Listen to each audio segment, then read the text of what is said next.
must be doing something wrong. That's machine stereotyping, that is. That's reality, that is.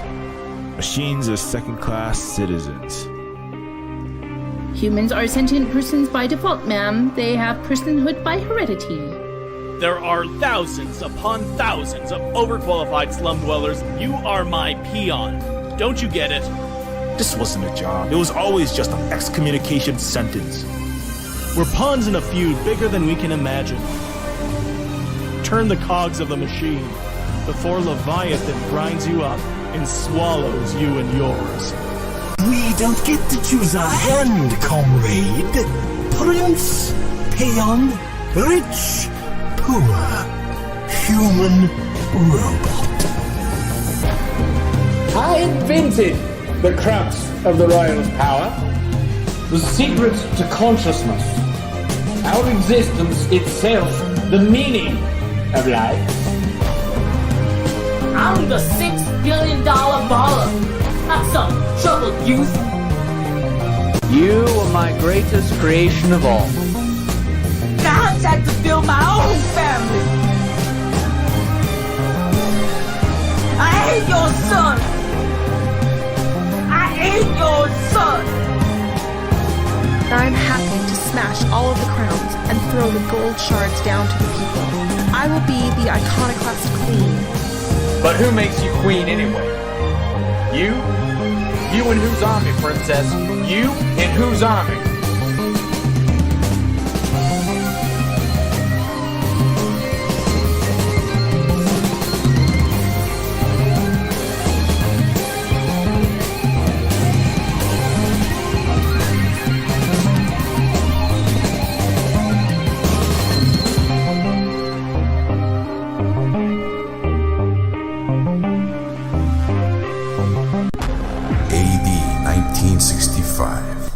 The US invades Vietnam to prevent the spread of communism. The Americans bomb them into the Stone Age. Hundreds of thousands die. But the Vietnamese fight back with all their might. Time to kick some capitalist colonizer butts! I'll be back with my tank. Ouch! Cheese butter scratch! Your little commie village is about to be burned down.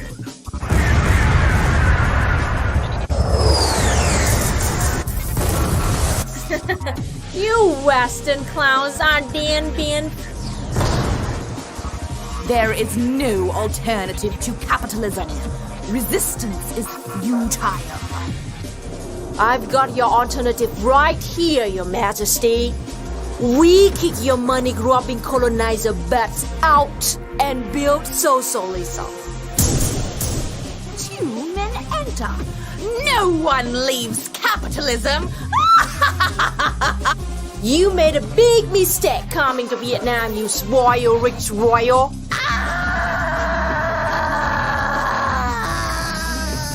Starring Luna Oy, with Ophidian the Cobra and Kate Nix.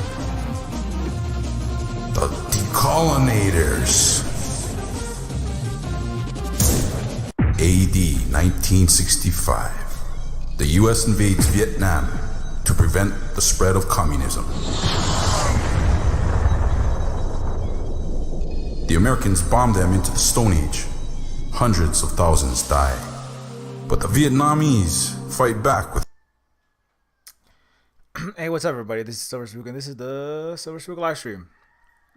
So, before I forget, don't forget to check out The Colonators and/or Neofeud. Neofeud is on sale, of course, still as we speak, and does both of the sales of those games do continue to support everything that we do here at the Silver Spook Cooperative / Silver Spook Commune / Silver Spook Hui. And in the creation of the sequel to Neofeud, Neofeud 2, which I'm currently working on as fast as humanly possible until I get a cyborg upgrade. Actually, give me 1 second. I forgot one more thing, and I'll be right back after these very brief messages about the sequel to Neofeud. So if you haven't waited to pick it up, take this next 30 seconds as I disappear most unceremoniously to pick up a copy for yourself. Pick up 20 for you and all your comrades if you have the discretionary income. If not, no problem. But I'll be right back after these short Neofeud 2 sneak peek trailer messages. Oh, how do I make my face disappear?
Anyways, yeah.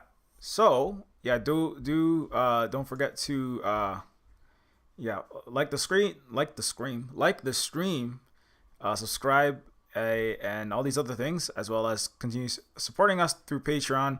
If you find the educational work that we do here, or the games, or this any of the other things that we do here worth and of value to you, consider supporting us, even with $1 or as much as you can afford, or as much as you feel that this education/entertainment is valued per month on patreon.com, or direct donations to the StreamYards link. And of course, just watching the stream and sharing it does help. So anyways, all right, what was I supposed to talk about today?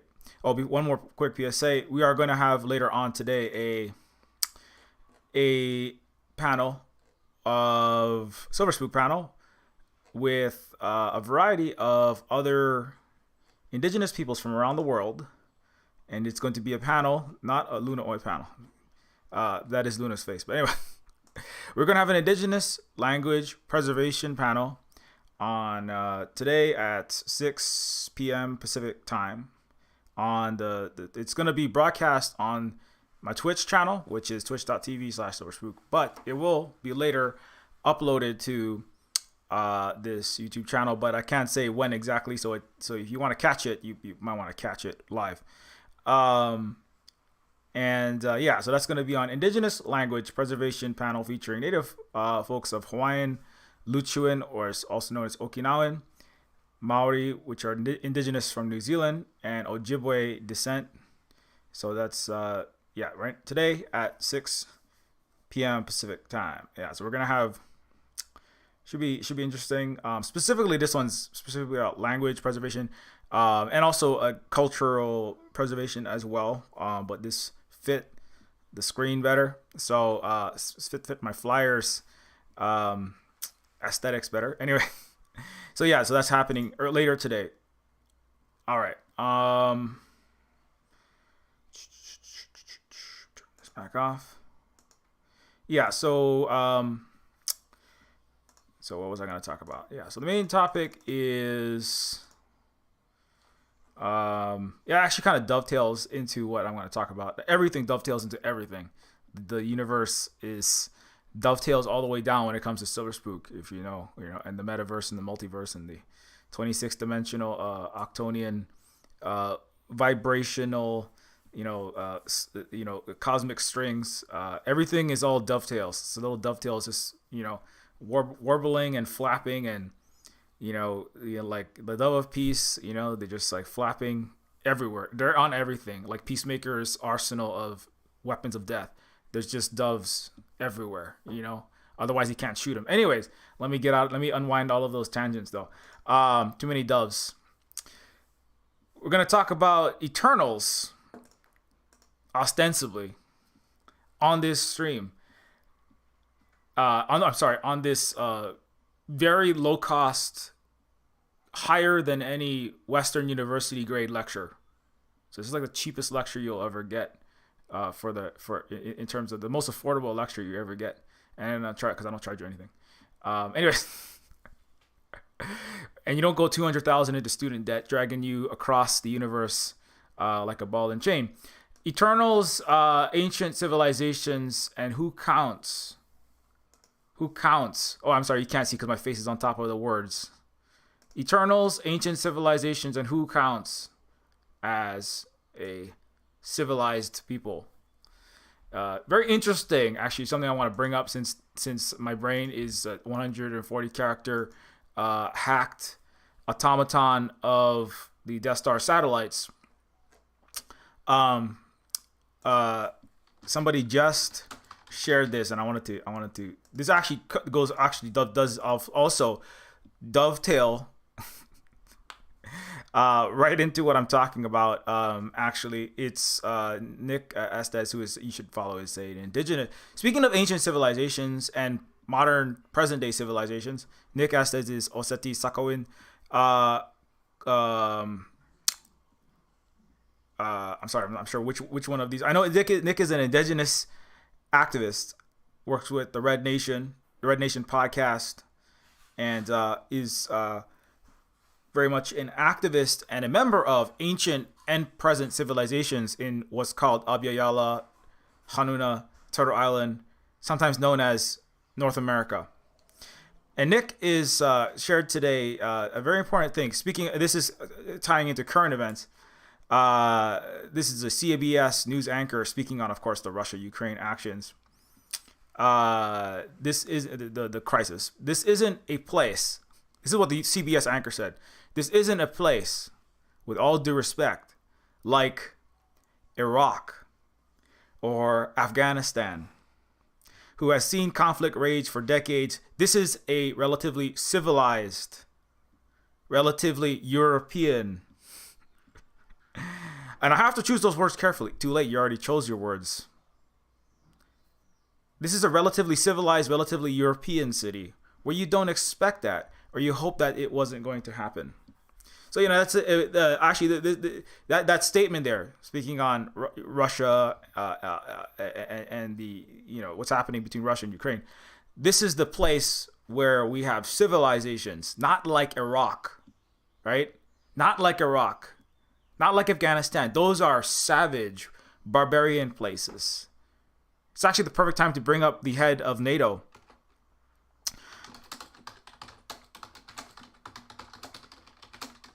See if I can find that exact quote. The head of NATO.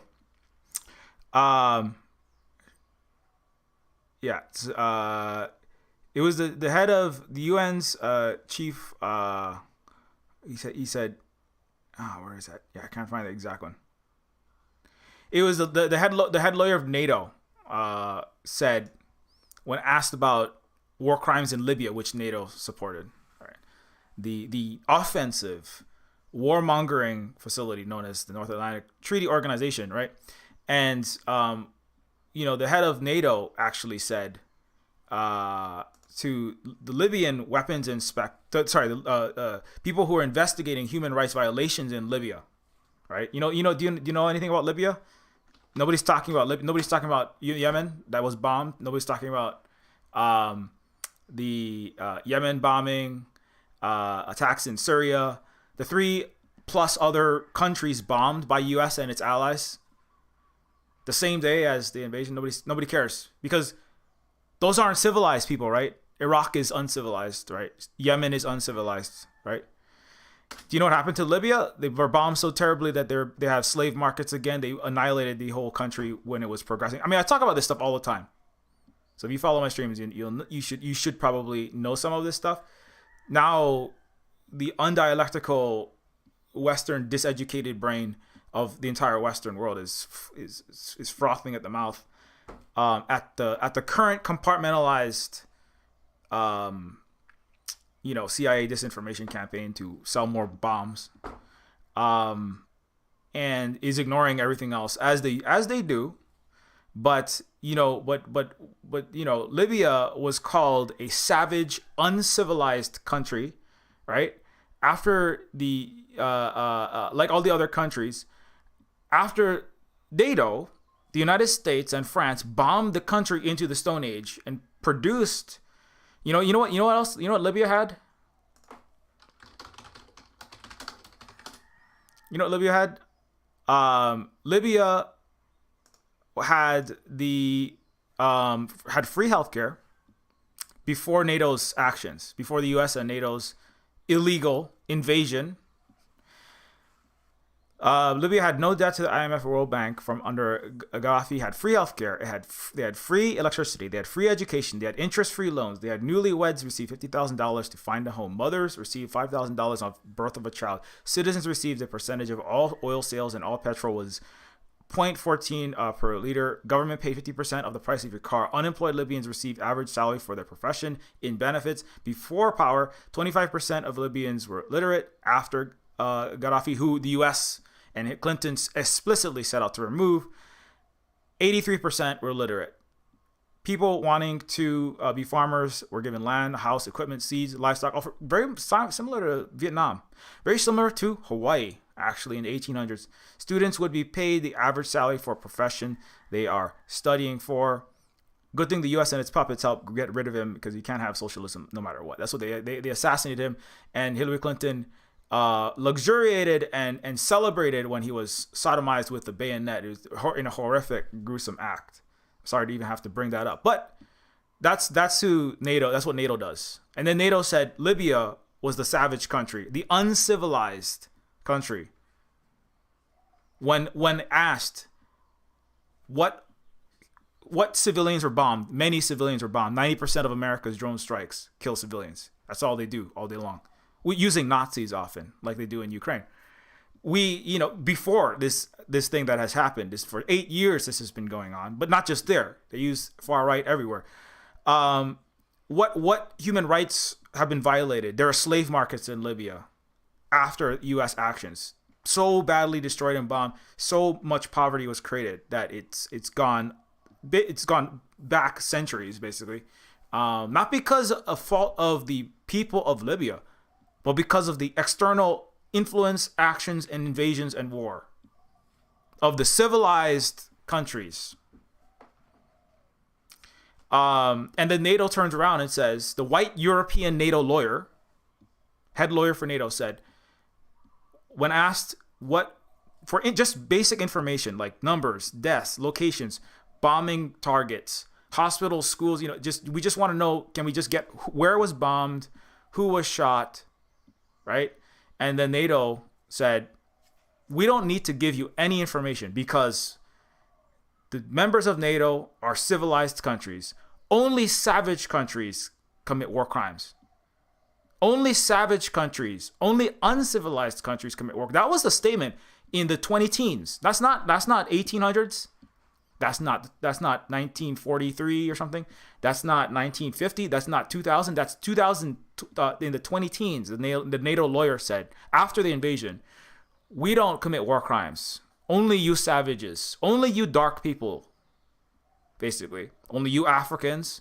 Only you. They're the only people that have ever been convicted in these international bodies of law. Only you commit war crimes because you're uncivilized.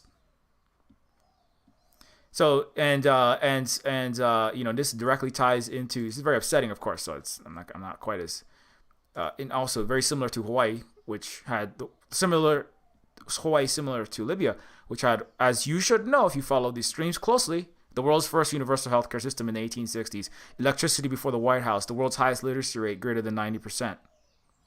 Public mass transit in the 1800s. This is the world's higher than Britain, higher than France, higher than Spain, higher than Germany, higher than Austria, by far higher than the United States. Hawaii in the 1800s had the highest, the most educated population on the planet Earth. I don't know what counts as civilization in these Europeans' books. When they're fretting about their beautiful Ukraine, which was the most corrupt regime, hugely backed and funded by its far right extremists, its billionaire oligarchs, its neoliberal forces, hugely propped up and funded. How civilized was this? That's not really the Ukrainians' fault. They're being used as a tool. But because they're white, it's a lot easier for them to migrate. That's the other thing. And because they're in Europe, it's embarrassing for the Europeans, right? Well, I mean, at least they're talking like it is, and the Americans, because of their white supremacy, because of their Western exceptionalism, because of their Euro exceptionalism, they cannot allow a white country to be seen as some backward Iraq shithole, basically. Some brown shithole. Because that's the places that we save, right? With our human rights bombs and our freedom sanctions and our far-right backed equality bringers, right? The ones that exterminate everyone who doesn't dress, look a certain way, or oppress women, right? That's what the U.S. actually support. Like the neo-Nazis in the Ukraine that they supported, the Azov battalion that they support. Hawaii had the public mass transit system with rail trolleys, ferries, invented submarines predating when there was barely anything equivalent in a lot of the Western world, invented submarines creating Jules Verne sci-fi about them, citizenship for Black and Asians when the U.S. had slaves, Canada was segregated, Black people showed up to gross inequality, Indigenous people were being genocided in that time, and they still are, with the UN actually calling for 200 line items for Canada to begin to address its ongoing genocide of Indigenous peoples. Not that Canada cares. Canada's too busy supporting its neo-Nazi truckers, the bosses, capitalists that are also Nazis. Sun Yat-sen waving swastikas. Sun Yat-sen used Hawaii as a model of a technologically modern, politically independent, anti-imperialist, socialist China leading revolution organized from Hawaii. Hui system of worker co-ops which avoided Western capitalist banks and businesses was established and operational in Hawaii. Which did have coexistence, a very important coexistence of, I think Vijay Prashad today called it plurinational states. That's actually borrowed from our indigenous relatives in South America, such as Evo Morales' Bolivia, the Quechua, Guarani, and other indigenous plurinationality that coexists with people that are not even from those places and don't speak Quechua, Guarani. It's other indigenous South American languages. Hawaii had a plurinational actually country, and it was a neutral state among the family of nations, the third in the world after Switzerland, and another, it was the third. And Hawaii actually invented a lot of the international law concepts of neutrality, like the way it existed and practiced. Hawaii led even in international relations and trying to establish peaceful, non-military alliance and offensive, antagonistic, warlike stances. Hawaii invented a lot of that. Hawaii has a paper trail of actually pioneering and how to negotiate between all of these international powers that are trying to weaponize you as a geostrategic, geopolitical diamond in the Pacific. If you're a colonial power in the 1800s, that's what Hawaii was. That's right. Perfect. It's still to this day. That's why the U.S. world empire is operated from Hawaii. But Hawaii maintained neutrality, right? What we want the Ukraine to be, right? If we do want, I think for most of us, if you look closely at it, it's like we want a peace. We don't want people to die. We don't want war, but we also don't want militarization, and in Hawaii, we don't want that. We don't want to be used as a tool to project power, bombs, aircraft, and military and seacraft that are poisoning and killing my family right now at Red Hill. That's still poisoning, and children are still having seizures and becoming unconscious. Months later, it's now almost March. We don't want that militarization. We want to return to a neutral country. Not to say that there will never be any violence, but we want to de-escalate. We want to demilitarize. We want to demilitarize Hawaii the way that, and we want to be on a neutral footing, which is also what Vietnam pursues, actually, very wisely. Not a weaponized country that is aiming nuclear missiles and other aircraft and other jet craft in other people's directions, making us a target and escalating and increasing and ramping up the possibility and a likelihood of war, which is horrible, and it's terrible what's happening there. So anyway, but the point is that Hawaii was considered a savage country. I bring this is so important. I'm gonna come back to this later because I feel like I gotta get back to Eternals, but I feel like I have to jump into this because actually give me 1 second. I gotta log into this.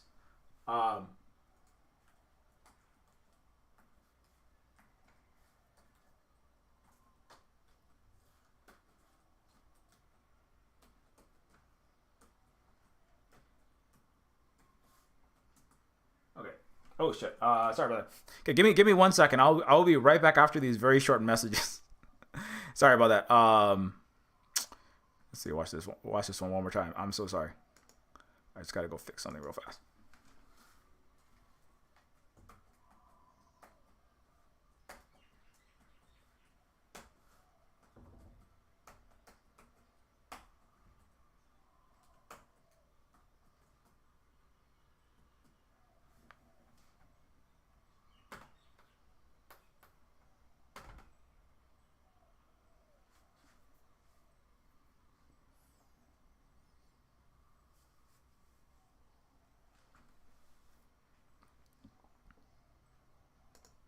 Okay, anyway, sorry about that. So, so when it comes to, civilization, right? That's what I wanted to talk about. And this idea that these countries, Iraq, Afghanistan, are not civilized. These countries, Libya, not civilized. Anywhere that the U.S. and actual imperialist countries, it's a very important thread about, the actions that are taking place and why engaging in military actions outside of your country is not the same as imperialism. Imperialism is a very specific, especially under a Leninistic, in a Leninistic perspective. It's the highest stage of capitalism. It is when the capitalists have taken over entire countries and using the country's military and other international tools to plunder other countries, like what the U.S. and Europe continue to do to Africa. That's imperialism. Military actions taking place outside of one's country that's not good. And war, we have to, ideally we would have no wars, absolutely, but that's not the, fighting something outside of your country is not the same. And you could even have exploitation capitalists, taking advantage, extracting labor value unjustly from people inside a country without it being imperialist. So that's a very important point. Evo Morales has made this point before about two very powerful countries. Whereas places like the United States absolutely are imperialist. Places like European Union, by supporting the United States in its imperialist actions, are also, by extension, imperialist. In the same way that if you have 3 Nazis that are shelling tens of thousands of people based on their ethnicity, like happened in the Ukraine prior to this, action, in the last week, right? Prior to that, 8 years of shelling, was anybody talking about that? No, nobody cared about that. No. A lot of these Western leftists, they don't have any time for that. They don't care about the neo-Nazis and literal Nazis, the fascists and ultranationalists killing people based on ethnicity with actual mortars. If somebody said today, some white American leftist said, there are Nazis all over the place, so we don't have to worry about the Nazis. It's not really a big deal that there's Nazis in Ukraine. There being people like Charleston Terrible, not to say that America is full of racists, absolutely. Canada, absolutely, right? Is the black communities in Oakland being shelled with bombs, killing thousands of black people based on their race, like with military ordnance right now? Is the indigenous communities, as an indigenous non-white person, I tell you this, it's very bad to be a non-white person under the United States. It's been horrible. I talk about it all the time. However, Native Hawaiians are not being shelled and killed by the thousand by, 1,000 pounds equivalent of C4 blowing up their entire town. You know, like my family being poisoned, terrible, absolutely terrible. But we're not being shelled out of existence by literal Nazis that are doing it for the purpose of eradicating every Hawaiian, or eradicating every person of an ethnicity, or eradicating all the Jewish people out of the United States, or eradicate any ethnic group being militarily bombed into death, non-existence, and their children being blown up. Our children are being poisoned, and this is horrific, and it is terrible, and I wish that it would. I would try to do everything I possibly can to try to stop this and all the other racism and oppression in the United States. But I make it very clear there's another level of what happens at the edges of empire. That's a whole different story, you know. That's why I say the most important thing for Hawaii is not the most important, but the most egregious and most important harm that has to be stopped by the U.S. illegal military occupation of Hawaii. As speaking, you want to talk about international law and invasions? We've been invaded for 130 years by the United States. That has never left. Anyways, but the most important thing is to stop the bombing and the shelling and the killing and the F-22s that have dropped and the B-52s that have dropped bombs on millions of peoples in Afghanistan. Innocent peoples, 90% innocent peoples by these American military drone strikes.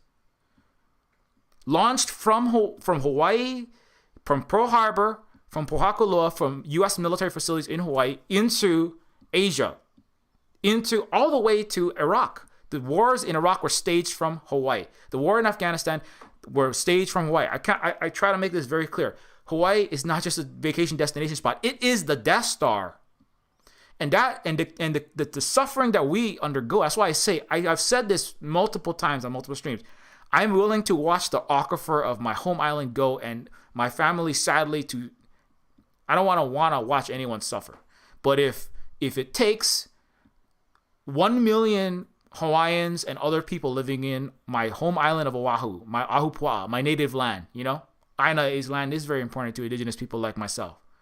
But if it means that my entire island is a lifeless rock and it dies in whole because the water is so poisoned that it's all full of U.S. Empire jet fuel from Red Hill 250-gallon tanks spilling completely. And that's what it takes to finally get all the people of Hawaii to stand and take the actions needed to undo, to get to the level of urgency to get the U.S. military to demilitarize and stop these warmongering from Hawaii. I'm willing to watch my whole island die. Because you know what's worse than that is tens and hundreds of millions of people, potentially all life on Earth, all the people that have already died in Iraq and Afghanistan is more than all the Hawaiians in the world. And they have died much more horribly in the wars, right?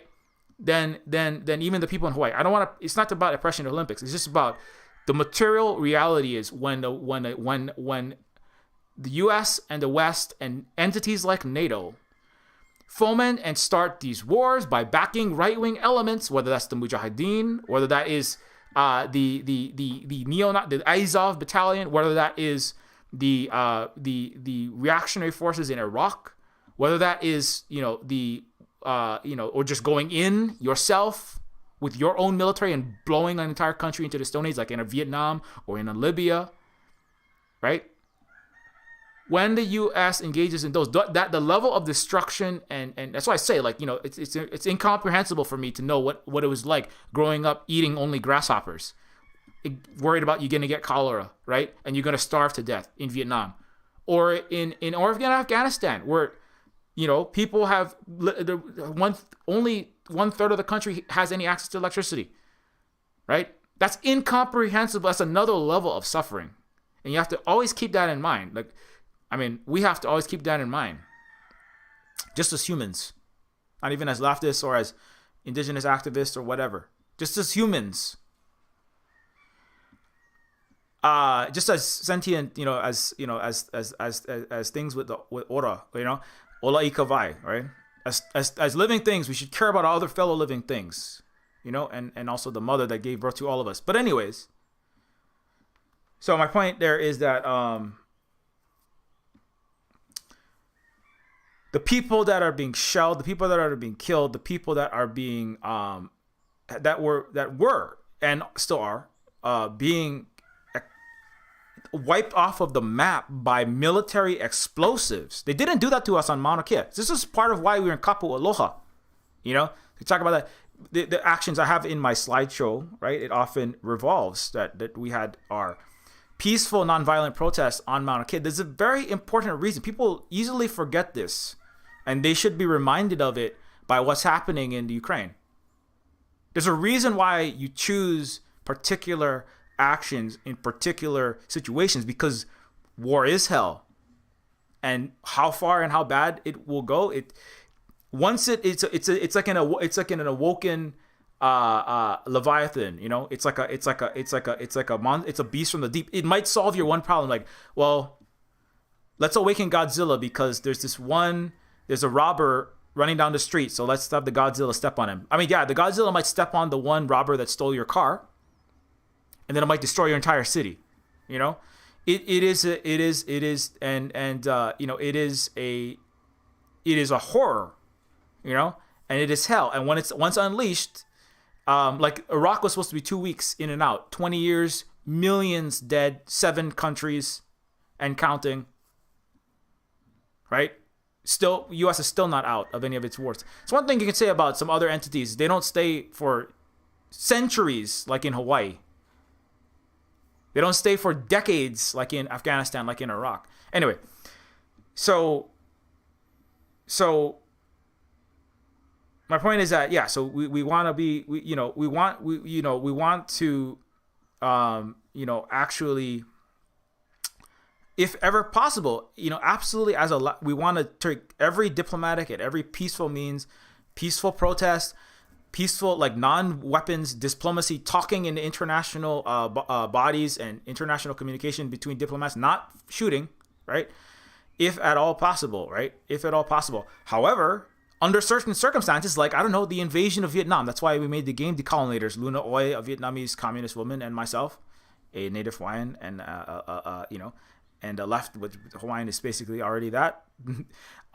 We made the game Decolonizers, because it was about speaking to the realities of what Vietnam was, a genocidal war that bombed Vietnam into the Stone Age simply to prevent the spread of people mutually cooperating and win-win working with each other. It's called communism.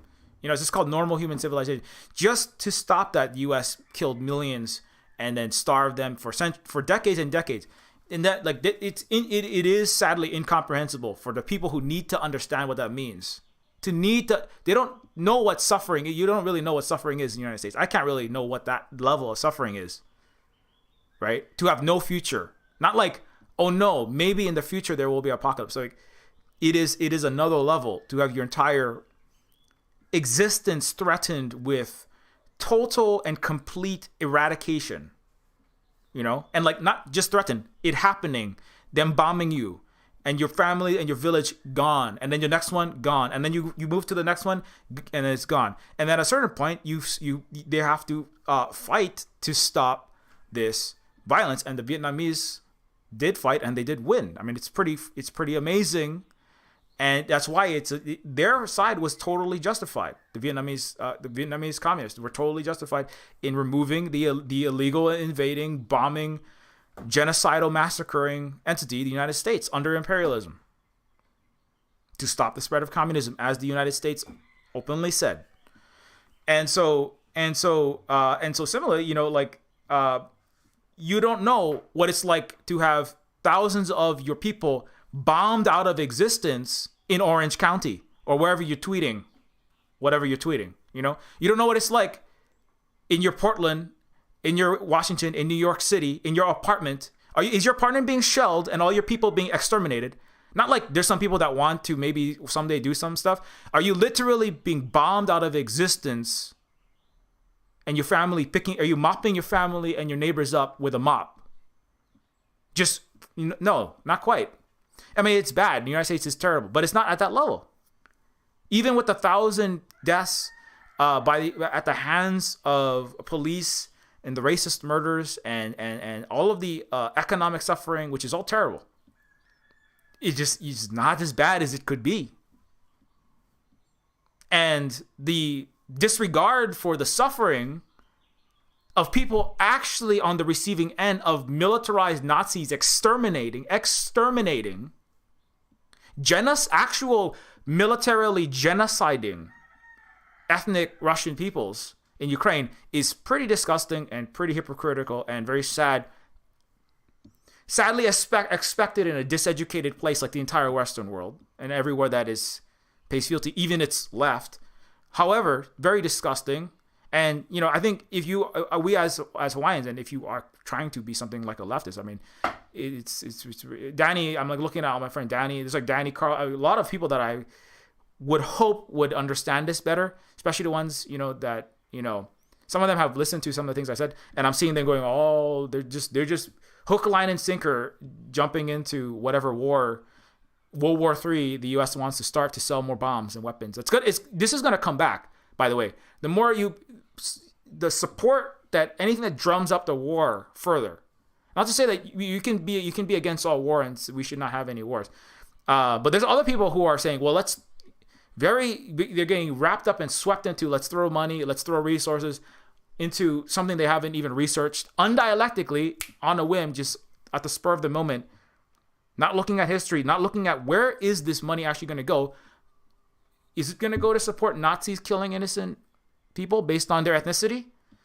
Nobody knows this because nobody in the West has the time to research anything past CNN, MSNBC, or the Jacobin, which is very problematic, as Danny pointed out, and gives in, even in the Western left, to imperialist and capitalist and Western supremacist and Western civilizational lies, like I just pointed out, right?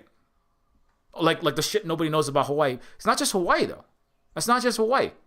My point about that whole thing about Iraq being an uncivilized place. Iraq has one of the oldest, most ancient civilizations in the world. You know, thousands of year old great works of sculpture and ancient architecture and all of this amazing, basically like they are treasures of human history that were destroyed, ransacked, obliterated, along with so many, over 1 million of their people ultimately displaced, just turned into rubble. Just turned into rubble. What civilization are you talking about? What civilization does the United States, Britain, and NATO have? There is no civilization in the US and in Europe. This is a joke. Who would do that and kill all these millions of innocent people for the profit of a handful of their richest and most powerful? These are not civilizations. You know, I mean, yeah, they have some paintings and they have some sculpture and they have some art and they have some books. Most of their books are full of lies. The Summer Palace had in China, one building in China had more than all of Europe's cathedrals, its Sistine chapels, its museums, all of its greatest works of literature couldn't compare to this one combined. Their technology was stolen. It still is stolen from black women, like in Hidden Figures. What civilization? What human rights, right? The savage, the great civilized countries of the U.S. and Europe, we don't stamp on human rights. What human rights were you saving in Libya, in Syria, in Iraq? What human rights are you defending in Hawaii when you punish children in Hawaiian schools in 2022, like this February, for speaking Hawaiian? Like a little child who came home crying and said, I don't want to speak Hawaiian again because my teacher put me outside for speaking my native language in this year. Not last century, not 10 years ago, this year. 3 weeks ago. What civilization is that is poisoning its own troops? What civilization? And is poisoning Native Hawaiians as we speak, like my family right now? What civilization? There's no civilization in the West. This is a joke. This is a lie. This is the big lie. and everyone, all the barbarians and the cowards who bow over backwards and just tweet and share and talk and open their mouth and parrot your William Casey's CIA disinformation campaign, which is complete when everything the American public and the world, the Western world, believes is false. And when you complicit in that barbarism, what civilization are you a part of? So-called leftists with a PhD in anthropology, sociology, or history. What civilization are you a part of? You're not a part of any civilization. You are a stormtrooper. You're the barbarian at the gates, hammering down the walls, trying to hammer down the walls of China. That's what you are. And you should consider that before you open your mouth again and start World War III and get us all killed in nuclear 10 million degree fire and Armageddon and turn your city, New York, Los Angeles, Belgrade, Berlin, London, Paris, Beijing, and everywhere else into radioactive glass. So I really hope that it doesn't take the little children of the barbarian country sitting in their leftist enclave somewhere in upstate New York, right? With their rich mommy and daddy, CIA and empire and military industrial complex, Silicon Valley and Wall Street money flowing into their pockets, keeping them Twitch streaming about how they're so progressive because they're supporting NATO, right? I hope it doesn't take your entire little your exurb turning into volcanic glass to realize that you were the barbarian, but I hope it comes a lot sooner than that. But sometimes, it's going to be very sad if it doesn't. I really hope it doesn't. So, I'm sorry I kind of front-loaded this stream not talking about the Eternals, but it's hard to get into that topic without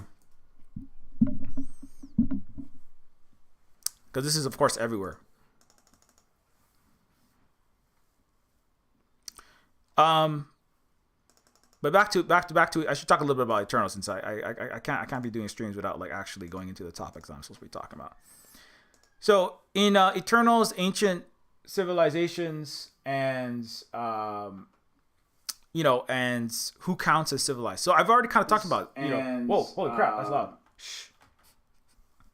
So who counts as civilized, right? Who counts as being a civilized person? Who counts as being an advanced, right?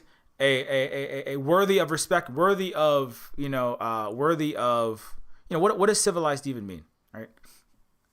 So obviously it's clear that the West thinks that Iraq and Afghanistan aren't, right? But what counts as civilized and what counts as not? So if you are, well, like just to speak a little bit about the Eternals, the show. Eternals is a Marvel Universe show. It's definitely a show that is about the it's a show that deals with ancient, of course. They are ancient people. They're around for millennia, if not longer. I don't want to give too much away, but and it involves this even more ancient being, the Celestials, right? I think it's Arishem, if I'm not mistaken, is the name of the Celestial that is. Let me see if I can find Arishem.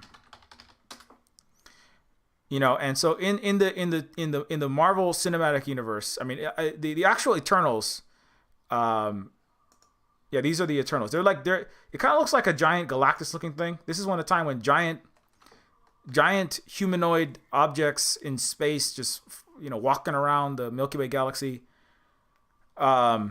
were popular to draw. I mean, Galactus. If you don't know who Galactus is actually shows up in the naughties in Fantastic Four, the Silver Surfer, played by Lawrence Fishburne. But Galactus is another one of these. I don't know is Galactus an Eternal?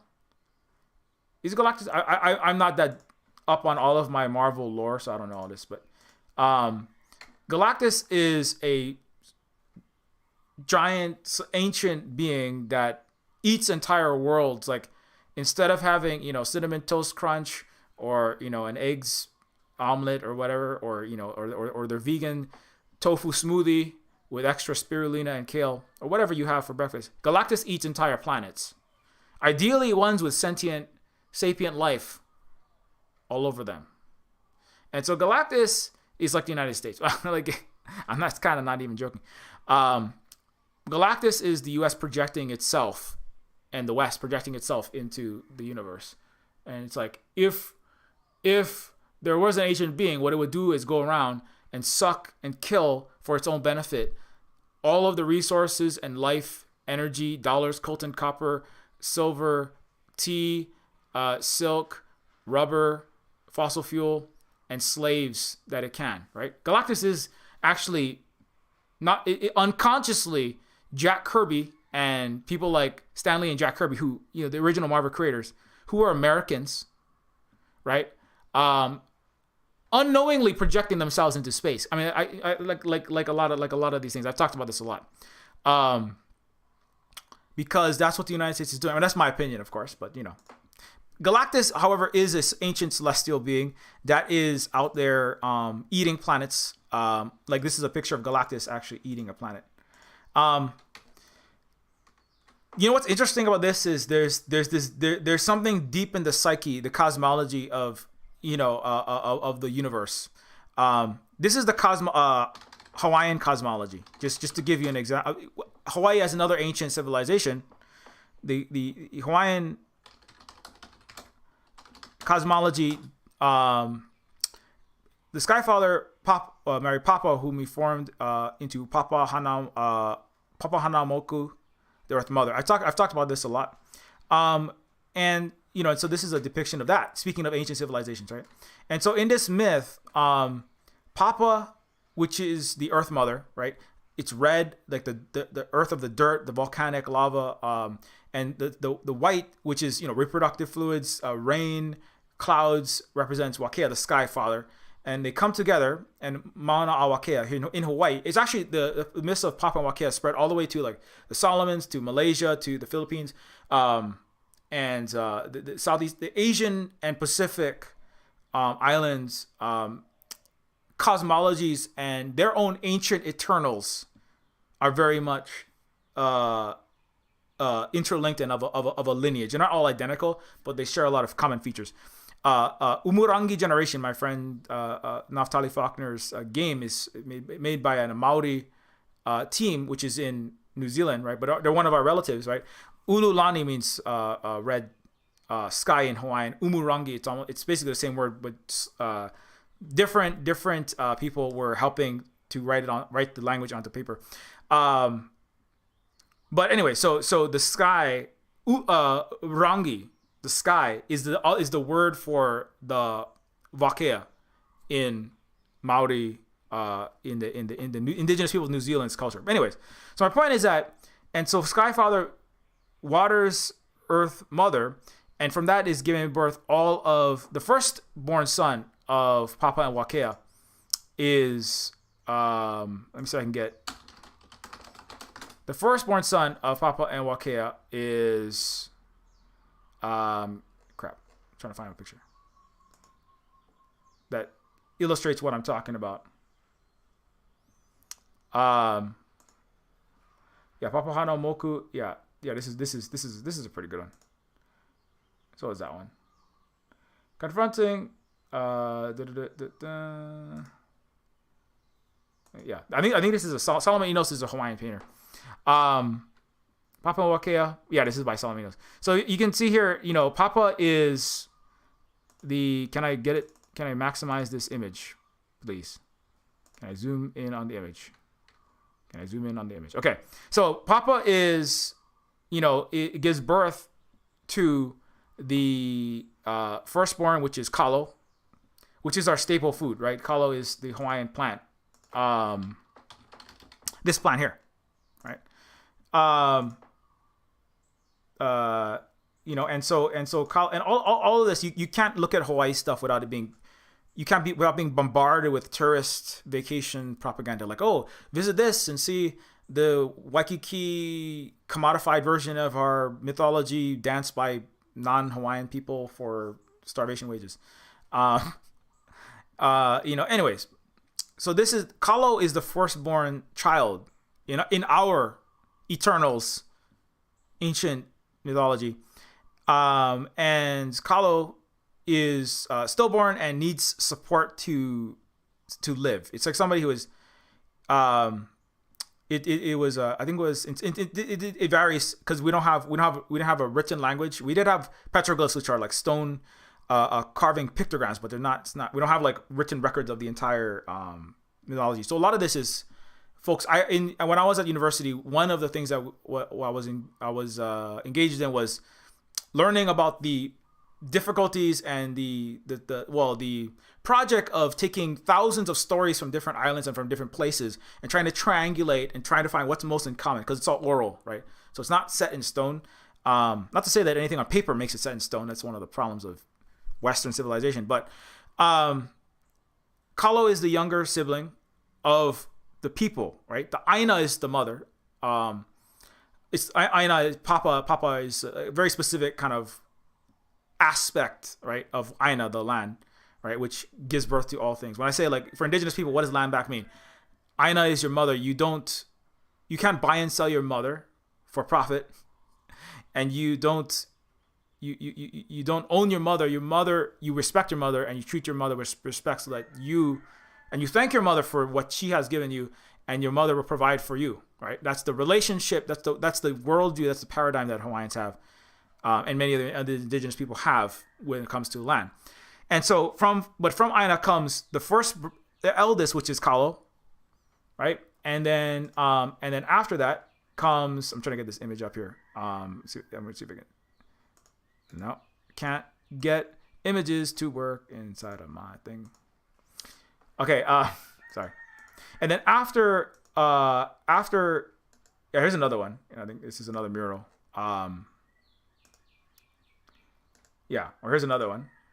So after, it's a Papa and Wakea, right? So they come together to produce all life, right? If you think of it, the rain waters the field grows, right? In the same way that, like, is after someone, with someone who is capable of emitting the seed of life into another human who has the womb that can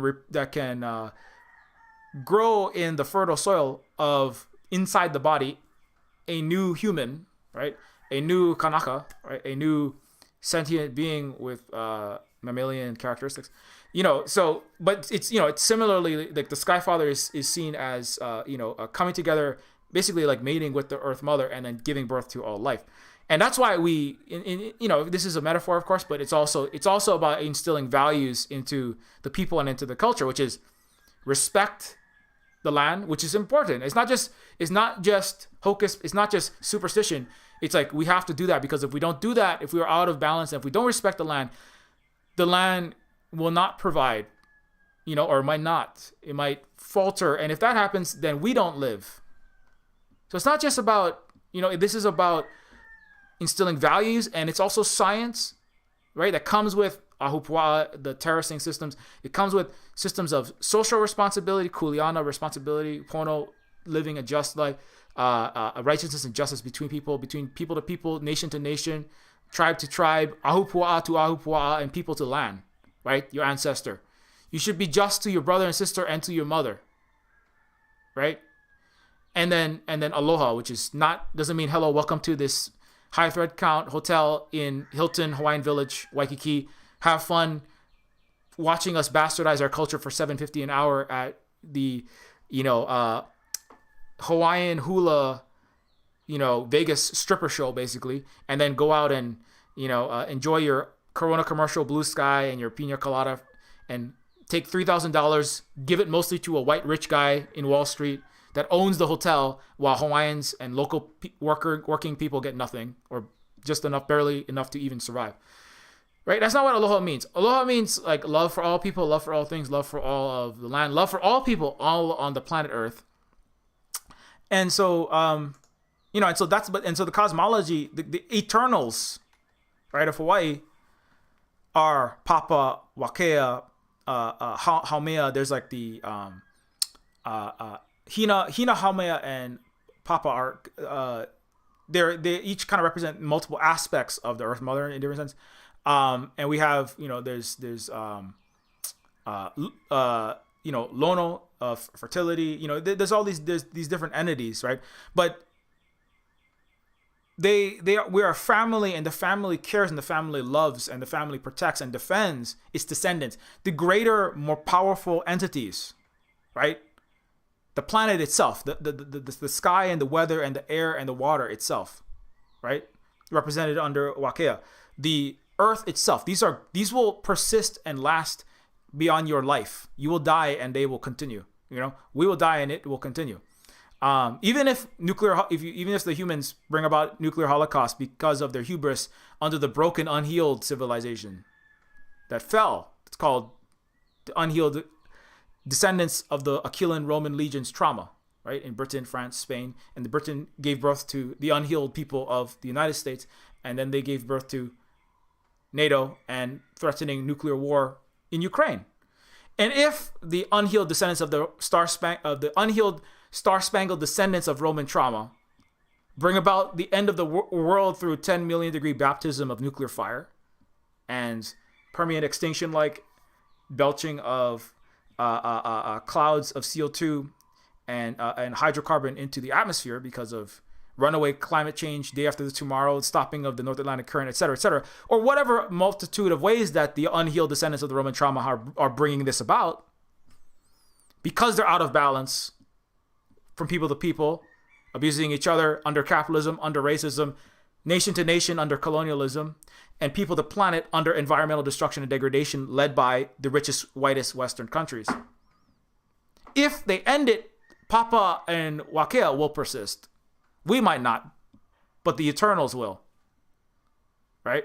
But the difference between these, but in our and other cosmologies, like not the same in every indigenous cosmology, but the cosmologies and the creationists and the origins and the eternal gods and goddesses, they reflect, when you look closely, the peoples and the ways of being and the societies that dreamt them, you know?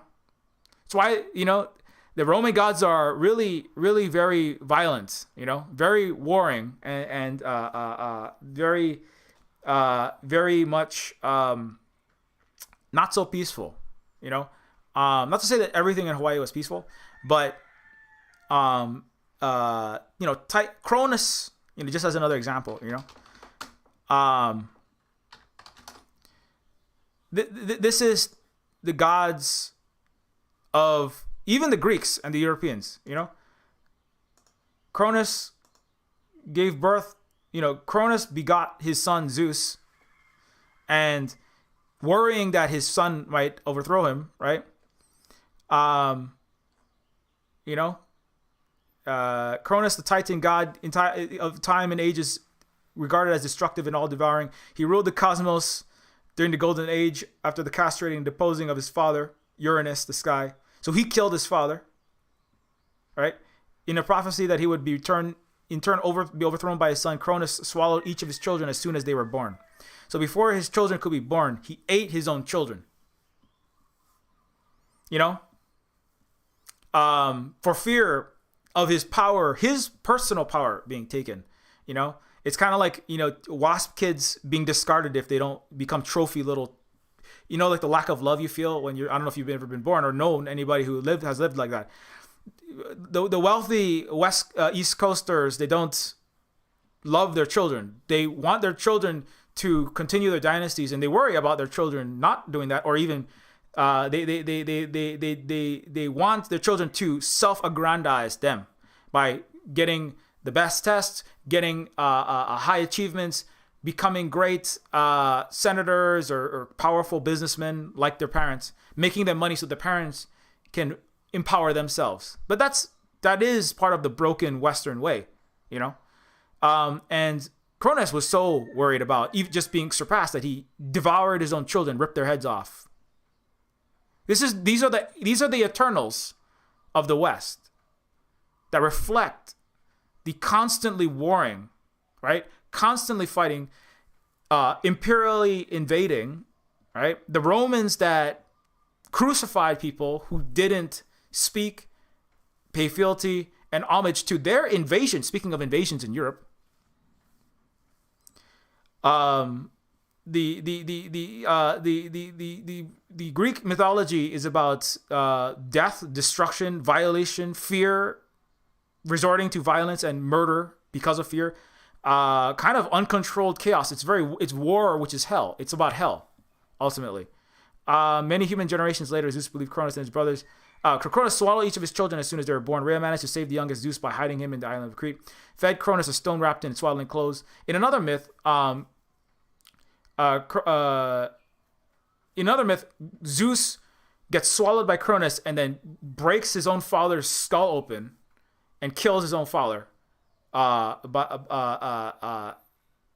When his father tries to kill him, and then he kills his dad instead, and then he takes over the West. This is the kind of thing that has governed this broken people for so long. I'm not saying like this is like an anecdotal thing necessarily, but this is part of a pattern, and this is part of this is a different reality, to the origination of the Hawaiian and a lot of other peoples. Now there has been war and there has been violence in Hawaiian's past, and there is the god Ku of this time. But very importantly, it is a limited time, and it is limited to particular seasons, and it's also not the predominant mode of existence. But under extreme scarcity, people do resort to extreme measures. People are imperfect, and so people and Ali'i, the stewards, right? Because we didn't have kings. This is projection of European ways into Hawaiians and into other places. If an Ali'i was unjust, there were peaceful, diplomatic, non-war means to resolve the disputes and the injustices before resorting to war. War is always, same thing for indigenous Turtle Island peoples. War is a last resort. Not so much. In fact, war is pushed by the West, by Europe and the United States and Canada, right? Who is full of and supporting Nazis around the world? Who has voted?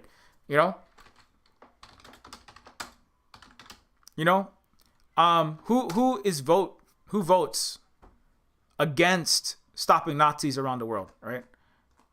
You know who is voting against them?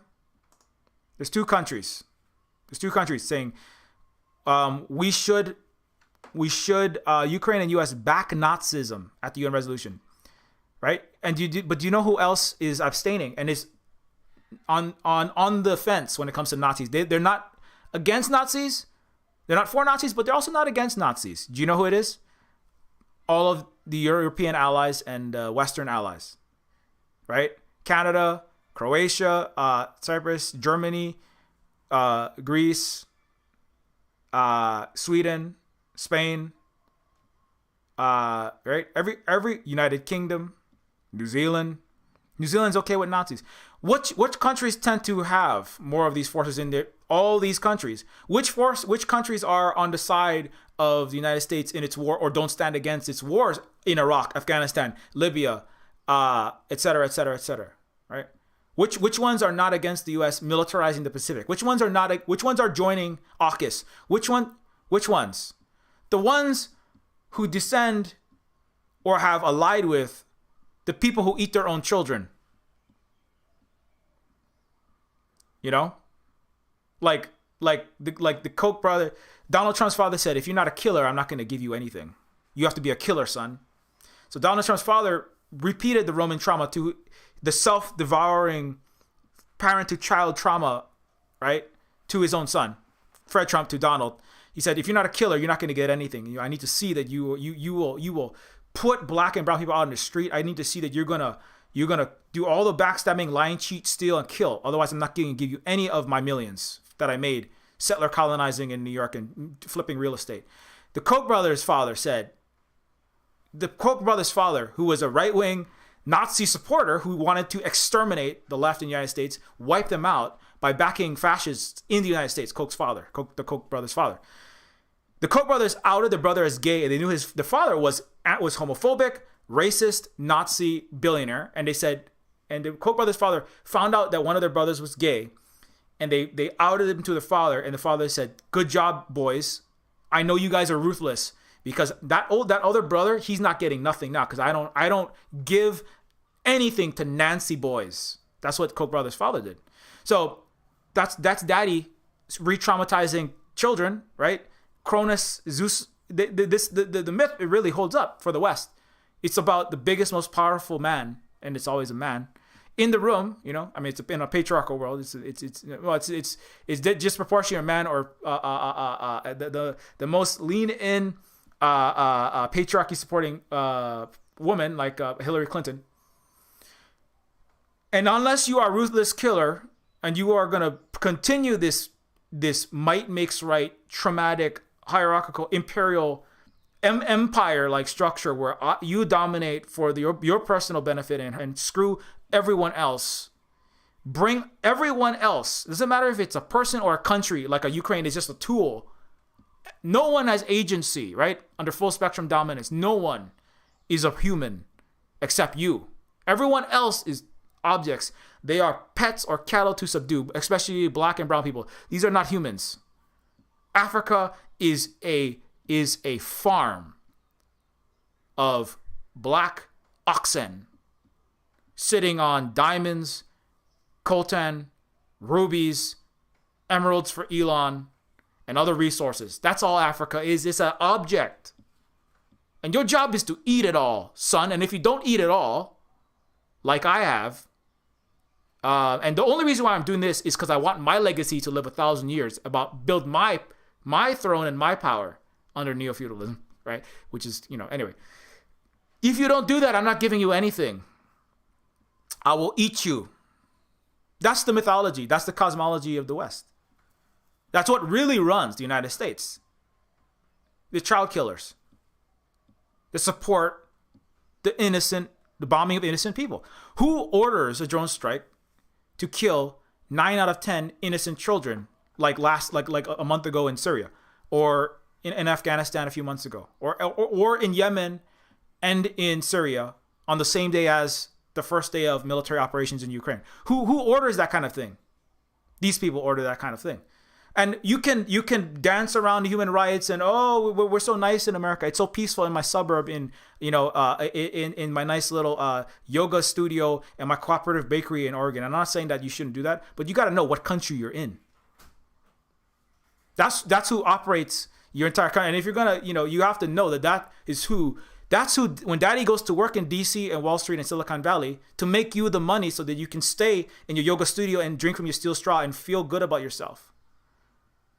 That colonial, imperial, global capitalist, warmongering, death cult, child murder factory, slave market creating, slavery producing, using, and exploiting actual forced labor, US and Western and NATO powers. That's who keeps you in your peaceful little fucking suburb. That's who keeps you with your air conditioning so you can Twitch stream and your microphone on. That's who makes the money for you from the West. That's who sucks the 450 trillion out of the rest of the world so you can go and play around in a cooperative anarchist little plot of land somewhere in the middle of Wisconsin. That's who is keeping you from the rest of the world's havoc that your daddy has caused and has caused for the last centuries.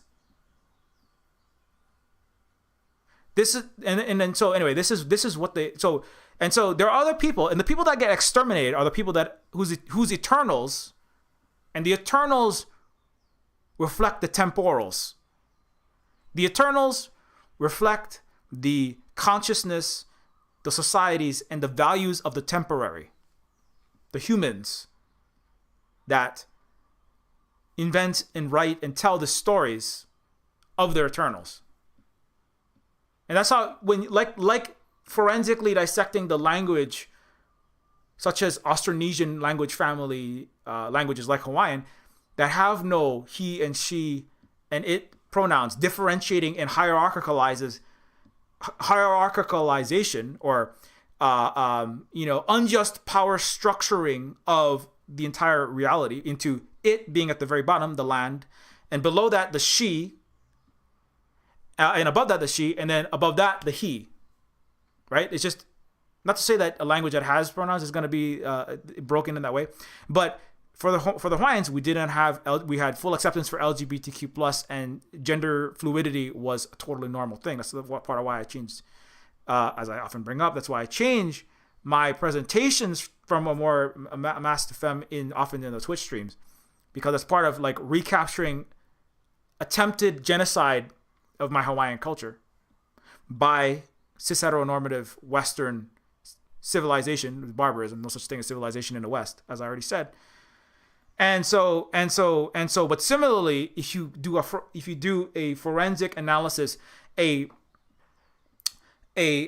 dusting of the fingerprints of the Eternals, the myths and the gods and the goddesses, and which reflect the values and the history and the culture of thousands of years of people, real humans, millions and billions, living their lives with each other and with the Aina and the land, and with the ocean and with the stars and with the animals and plants, right? That's what the mythology is about. It reflects the society and the culture and the meta narratives that keep entire civilizations together.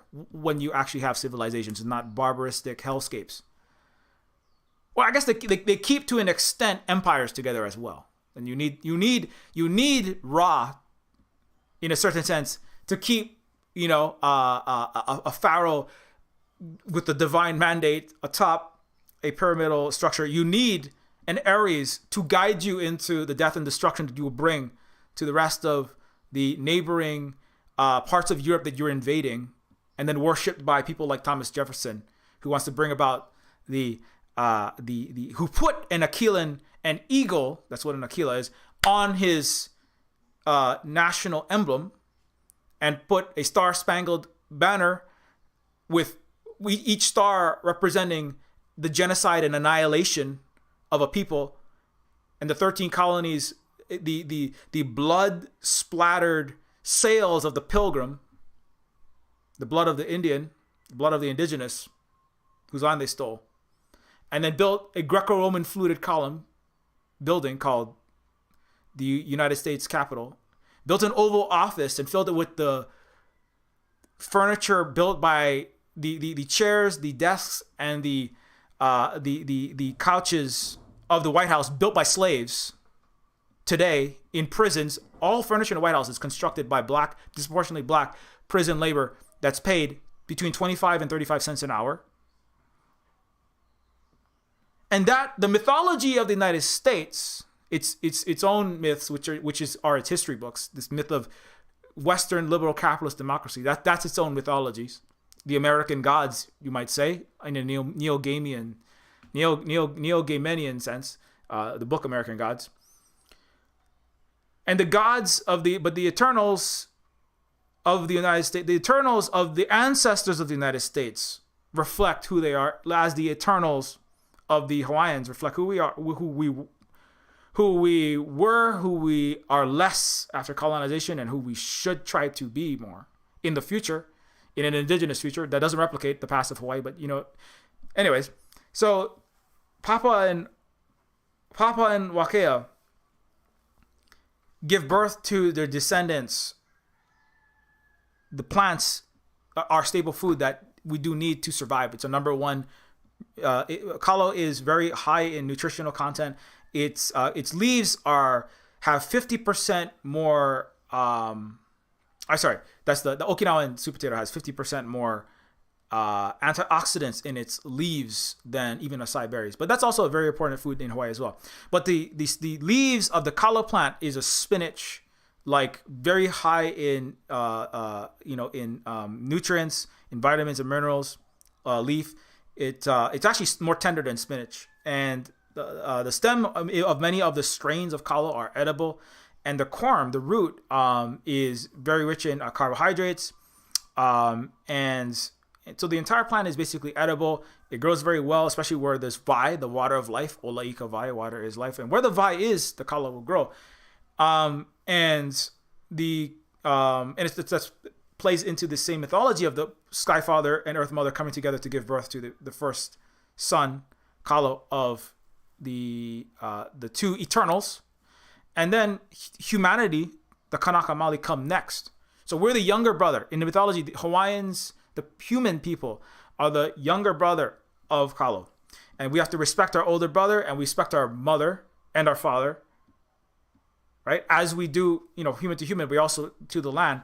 And these reflect the values, right? These Eternals reflect the values instilled and lived in the society to maintain a peaceful, not to say always peaceful, but as always resorting first to peaceful resolutions, to actual restorative justice through a healed community under no capitalism, where 99% of all Ali'i, no one was hoarding anything. And that's what I've gone into great detail about how this works and how we actually were living communistically, as opposed to capitalistically for the benefit of a minority of CEOs, slave masters, colonialists, imperialists, or feudal kings. We would not have feudalism. That's a projection of Europe. Again, that's a projection of the eternal of Europe into the culture of Hawaii. That's a projection of the language of Europe, right, which reflects its cultures and its values, which is one of the difficulties of describing indigenous people's ways in English, because each word in English is bathed in the blood of billions over centuries, like Spanish and French and every colonizer language. And so the values are in Hawaii are very much reflecting, right, the values of the Native Hawaiian people over centuries, right, and which are not a monolith. They're different peoples, but this is the overall overarching way of the cultures here in Hawaii.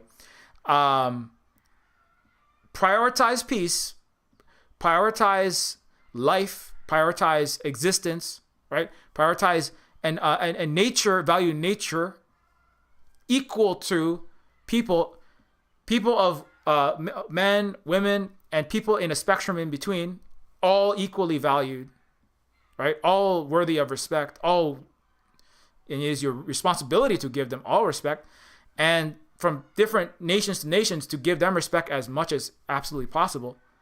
Not war and death and violence like Sparta and Athens and other places that have constantly been at war, basically nonstop forever until nuclear weapons in that whole region on the other side. And so then that's why Hawaiians, when Captain Cook arrived, Captain Cook actually exclaimed, here in Hawaii, I mean, just to go back to a little bit of the thread that I often go through, because it's I think it's illustrative in this context. So,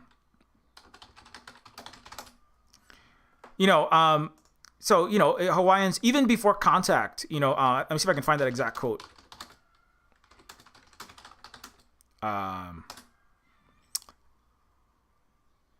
trying to find that. I don't have there's actually Captain Cook, when he first arrived, he had exclaimed that the Hawaiians were one of the oldest peoples he'd ever seen.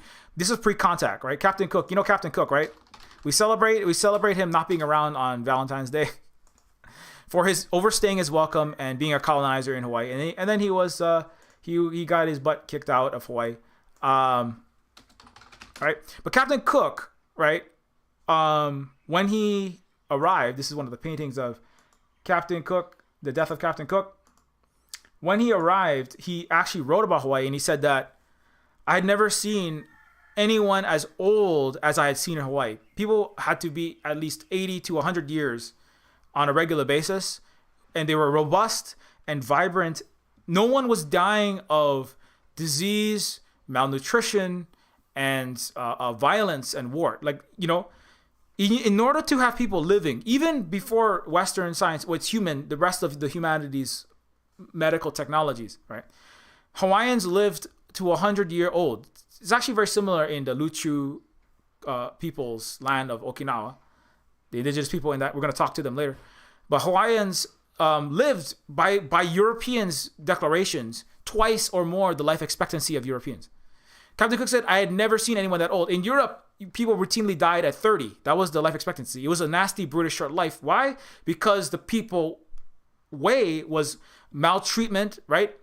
From across class lines, from feudal lords, abusing serfs, expropriating their labor value, mistreating each other with disease spreading, poor hygienic practices because of a lot of their unscientific ways, because of barbaristic might makes right, not correct, and merit makes right, ways that Europeans went by. On top of the wars for the venalities and the aggrandization of their Merovingians, their feudal lords, their son kings like Louis XIV, their British royal slap fights, and then thousands and hundreds of thousands would die routinely in the endless wars of Europe, Catholic on Protestant, right?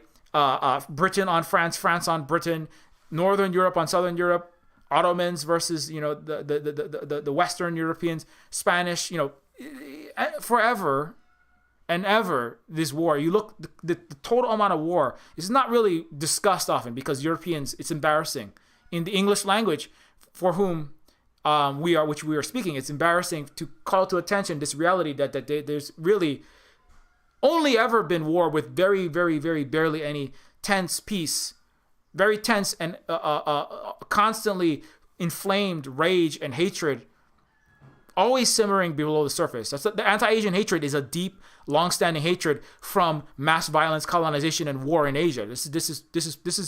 It may seem like everyone. It's a human nature. It's a natural human trait to constantly be surrounded by people of bigotry, vitriol, hatred, violence, thinking about, considering, denigrating entire swaths of people like America does, black people, like it does to Hispanic people, like it does to indigenous people, like now especially to against Asians, right? Against Muslim people. But that is not how humans actually are. Hawaiians and even the Chinese and indigenous people internally prove it is not necessary to exist in perpetual racism, sexism, ableism, and these other individual people taking on these in their hearts this violence, this kind of sick poison that is the fuel. It is the tinder of war.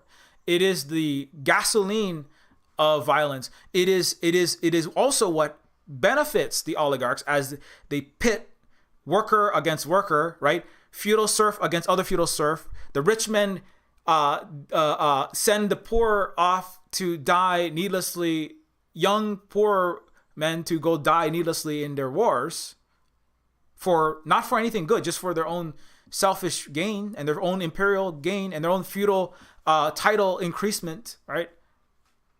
And also capitalist pitting, the white worker against black worker, women against men. In Hawaii, there wasn't the racism, and that's why Hawaiian and Chinese hui cooperatives boycotted white banks and businesses because white capitalists had to bring the racism in to the pineapple and sugar capitalist plantations. They had to bring and they had to incite the Japanese to hate Hawaiians. They would incite rumors like, oh, those Hawaiians, they just want to beat you up. They look at them. They have a slightly nicer house than you. Or the Chinese to, oh, the Japanese, you hate them. Remember all of those terrible things that they did. The Filipinos, they intentionally pitted and separated Asians and Pacific Islanders and inflamed hatreds between them. My own family members, they say all kind of ridiculous. I'm like, why are you saying that? My she's not even full Asian. She's not even full Japanese. She's like, but her family identified as Japanese, and she would say things like, "Oh, we can't trust those Hawaiians. They're brutes and they're dumb and they're mean and all this, and they just really, they have all the nice things, and it's like deep plantation hatred." I'm like, why are you saying that, Auntie? She's even part Hawaiian, but her family identified as the Asians in the white oligarchic plantations, and it was incited, right?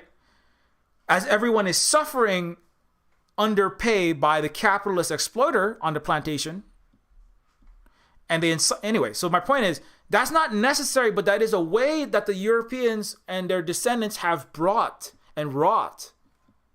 And not only them, the Japanese have participated in other places, but like it became the dominant culture, the dominant way of being, and it has replicated itself, and Captain Cook described before he arrived, people live to 100 years old. You don't live to 100 years old if you're constantly fighting wars. It's not going to happen.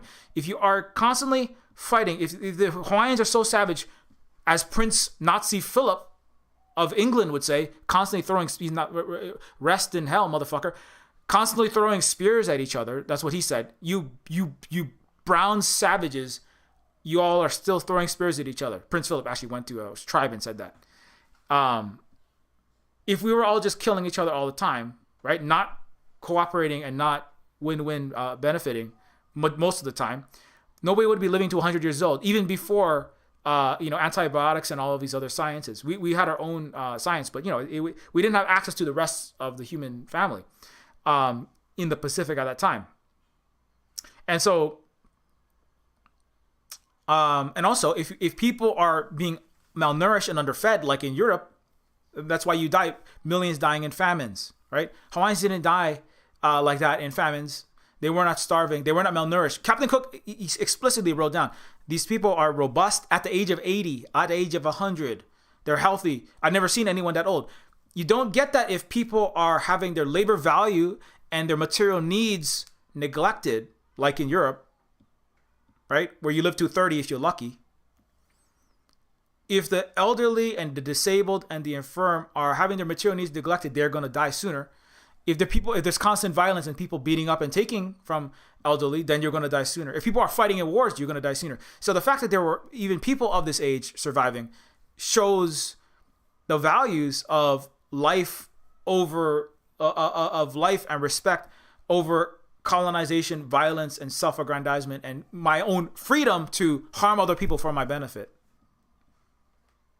Which is what the Europeans brought, and that's why that's why we have this thread. Not that thread, not this one, not this one, not this one. Many Americans think Hawaiians lived in huts prior to colonization. The U.S. actually deindustrialized, and then in the 1800s, when we got access to the rest, this is how Hawaii advanced so quickly, because we already had in place a socialistic, win-win, cooperative, non-racist structure that was at odds with the Western structure, right? Many Americans think that Hawaiians lived in huts prior to colonization. The U.S. deindustrialized Hawaii before 1898. We already had mass transit railroads. Palace had electric lights before the White House. This is the railroads, of course. I'm just going to quickly go through this just to reiterate what I'm saying. Speaking of civilizations, right? We already had all these supposed hallmarks of civilization that America didn't have. Electricity, etc.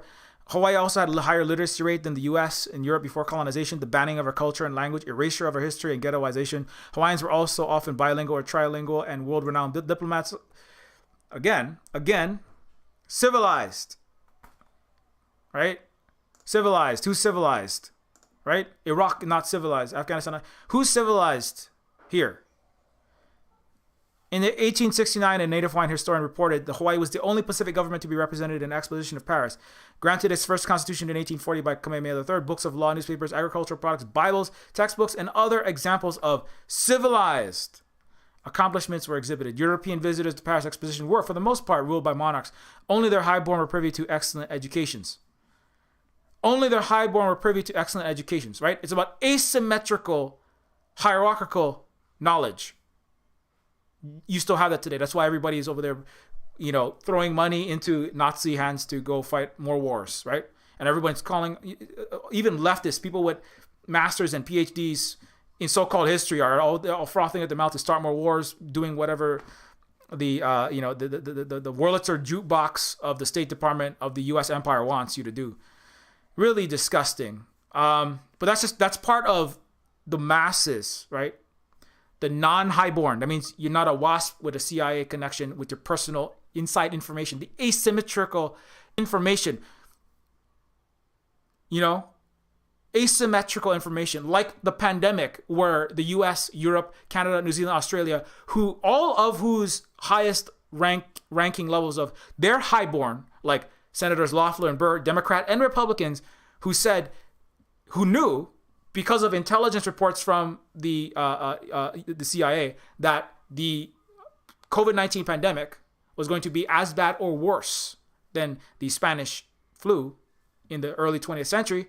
And Loeffler and Burr, instead of telling and informing the rest of the American people and the rest of the world, what did they do with that information that they had? They used it for personal. They used the privileged, right?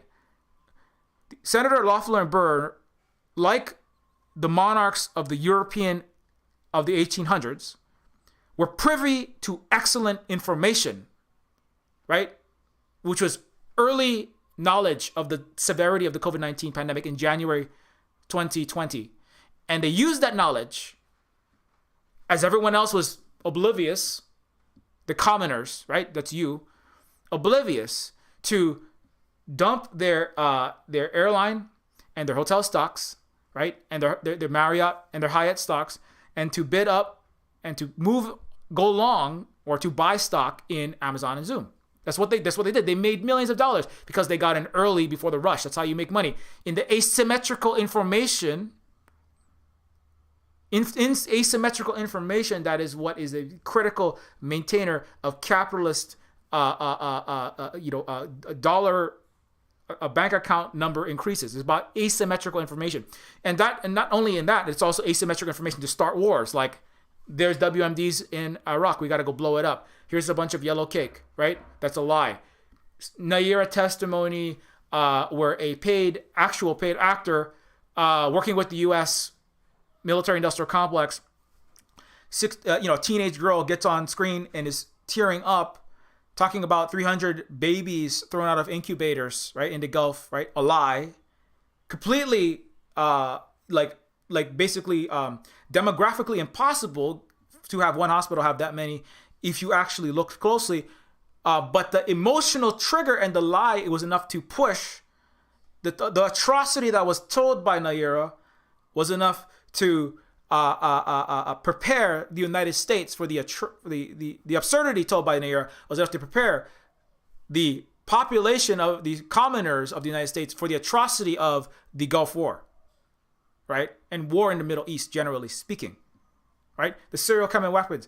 So both for imperial and war conquest and for capital accumulation, the population not being privy to education, just true information, true history, true economic understanding, right? True facts, current events, true international foreign relations and other countries' facts on the ground, right? Like what actually happened in Iraq, what is happening in Ukraine. You don't know. Anyway, you'd be better off just turning off your entire TV at this point, or your social blue check mark feed and most feeds. I mean, if you're in the West and it's not knowing anything is better because you are being bombarded daily with these lies, as you were in the last 5 wars. You have to keep that in mind in this moment. This fact on the ground that Europeans and the United States as a Euro settler colony, right, privied and still privies only its highest, most blood dynastic, economically resourced, and or otherwise socially connected and powerful Harvard attendees, only the most powerful people in the United States, like those high-ranking senators, like intelligence committee, only even the colonels of the United States military in Hawaii, in the Air Force and the Navy, even the colonels, the top 2% of the Navy, had their children poisoned unbeknownst to them. And their insides vomiting up, screaming, the little 2-year-olds screaming in the night with diarrhea because the U.S. military poisoned their colonels' 2-year-olds. Those people are not privy. The colonels in the U.S. Air Force Base at Hickam in Pearl Harbor, the colonels are not privy to excellent information, excellent knowledge, excellent education. They get the garbage knowledge, which is the water's fine. Turn on your faucet and shower your child tonight. Your 2-year-old will be fine. Colonel Martinez. Major Smith, have no fear. That gasoline smell is coming from your car, probably. Don't feel free to mix your child's baby formula with the tap water from the Red Hill facility. You're fine. That's the information that the U.S. military, the U.S., not the Hawaiians, not the indigenous people that are illegal occupying, their own military colonels. That's what that's the level. When we talk about monarchs and the highborn, only the highest born are privy still to excellent information and excellent education. Otherwise, the system don't work. That's why I don't listen to anyone in the West, basically. I mean, anyone who identifies with that, I got to get information from some indigenous network of trust network of indigenous actual activists and people that have proven themselves historically, dialectically, to be standing concretely through actual actions and a track record with us. And even then, they can always turn, like Danny Haifong has proven his quality of journalism, and with a double checked against the Cubans, the Vietnamese, the Chinese. I'm constantly checking this information that's coming out and asking, is that actually true? Not, oh, look at that, there's a war happening, that's bad, let me throw money at this flag. Look, there's an LGBTQ plus fund to raise money for tanks. Buy a Ukrainian tank. Did you look in to see if that was a fucking Nazi swastika on the side of that helmet that you're going to give a tank? Did you look to see what that symbol means? No, most of the West are just like, I don't know, for money. And then now you're in another war. Now you're going to bring please don't bring World War III. Turn your fucking social media off. Okay? If you're not going to do the due diligence of actually what the university system is ostensibly teaching you to do, which is to be a critical thinker, which is to use empirical data, which is to have media literacy in the 21st century. Ostensibly, nobody has it. So disappointed in almost virtually everyone that I know in the left, even that have university degrees. If you're not going to go through that due diligence and look through the actual trust, go through and find actual sources that you actually can trust based on a true historical analysis of history and that individuals and their affiliations history. If you're not going to do that entire analysis to try to understand reality, I'm not saying I'm the best and I'm perfect at it, but I'm trying to do that. If you're not going to do that, fucking just turn everything off and just, I don't know. Just don't ever open your mouth ever. Don't read anything. Because your brain, even if you read something, your brain is already being diseducated. You are being the thing is, it's not just about lack of reading and writing and mathematics skills. When you learn false history, you are prepared for violence against other people, for war, for other disastrous actions that you will take. So you might as well just turn the fucking whole thing. Just play. I don't even know what you can do, but this is still the case. It's not the case in actual socialist countries with former colonized indigenous people that are leading it. You actually have true information. That's the other thing. When you have a healed civilization, then the need to spread false information like COVID is. Right? That's why the Chinese let everybody know, hey, this is going to be really bad, as much sooner than anyone else, right? Hey, it's going to be really bad. That's why it's the Spanish flu, because the Spanish were not directly involved in the war and they were free to publish it. Everywhere else was weaponizing the information that it was actually a Kansas flu from a U.S. military base, because the U.S. military is the number one vector for global plagues, pandemics, and other diseases that you don't know because you live in a diseducation system. So when even still, doesn't mean, okay, so you got to trust anyone that comes with this has an indigenous name, you trust. No, that's not, again, right? Any person that's like a white capitalist could show up. Lots of people at the trucker convoy for freedom, right? Literal white supremacist leaders like Pat King put on a headdress and is beating a drum. That doesn't make you an indigenous person. That's not that. But there are a lot of undialectical thinkers looked at that. Oh, look, it's an indigenous person. That means this is a good rally. That's your failure to do actually I don't know, it's hard to do research. I know it takes time, it takes effort, but it takes less time if you've already done the deeper, longer research historically, and then you have sources you can double check with and go like, hey, what is this? You have actual Black, Indigenous, and people of color, actual left activists that have to prove themselves historically. You could double check this thing, and that's what I did first when the trucker convoy first started happening. Oh, this is all just about freedom and human rights and justice, and this is an anti-tyranny rally. I'm like, let me check that out with people who actually I know and they have actually done actions to stop actual tyranny, like the Wet, Sweat, and Water Protectors, or other people that have supported them. Let's check this out. Oh my God, all I'm seeing is that are actually in and have like direct connections to these in Canada, right? And it's like, oh wow, what I'm hearing is I'm not like deciding it's yes or no yet. I'm like building a actual picture of what it is based on a preponderance of evidence coming in from all of my actually trusted sources, right? Through my trust networks. And if somebody violates the trust and they say something completely ass backwards, I'm like, what the fuck did you say that for? And if they prove themselves to be supporting reactionary things in a historical dialectical manner, like, oh, why did you support, why did you lie about that right-wing rally in Brazil? Why did you say this thing? Why did you support this imperialist war? Okay, well, I'm not trusting that person. It doesn't matter that they're black or indigenous or whatever, but they appear to have built a track record of supporting the wrong thing, so I'm not going to listen to that as much. It doesn't mean that they're an evil person. I'm just like, I don't know what's going on, but that's not checking out with the rest of my trust networks. That may be an invalid source of education. You know what I'm saying? And it's very hard. I know it's hard to get it. It sucks. It would be really nice if you could go to public school, private school, charter school, high school, university, and get an 8-year degree. And you could just trust that what was going in your mind was good, excellent education. That's not the case in the West.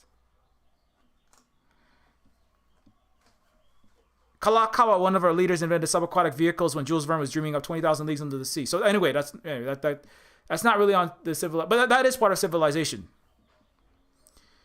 You have a civilization that perpetuates lies. You cannot trust what that civilization is telling you about other countries, about other peoples, right? If you know what I'm saying? And that's to say that if the U.S. says that X country is uncivilized, it means that they're like the pinnacle of human accomplishments? Not necessarily. But if the United States, and again, similarly, allies with it, are calling a place really terrible, really bad, really, really fucked up, why are they targeting that one? And look at it and analyze every country that they've ever said that about and then wanted to start an invasion in. I mean, it may not be that they're like the best country ever, but chances are it's not because the U.S. has the people's interests in mind, you know? So you have to look at, you know, and that is beyond the ken of people with 8-year degrees, some of them sadly even in Marxist-Leninism, but some people who ostensibly have critical thinking, and I'm like, look, I'm not going to call anyone out because I'm not here to do that. I'm seeing like so many people very much disappointing me in the Western world.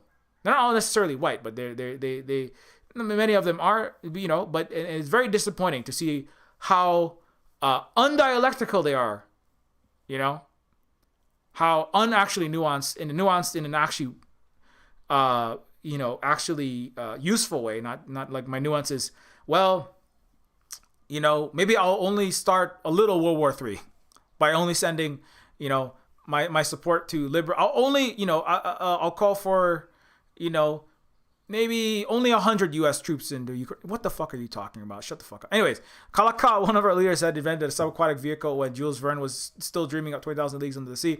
Hawaii was a living Wakanda indigenous future, more technologically, economically, and socially, politically advanced than any Western nation.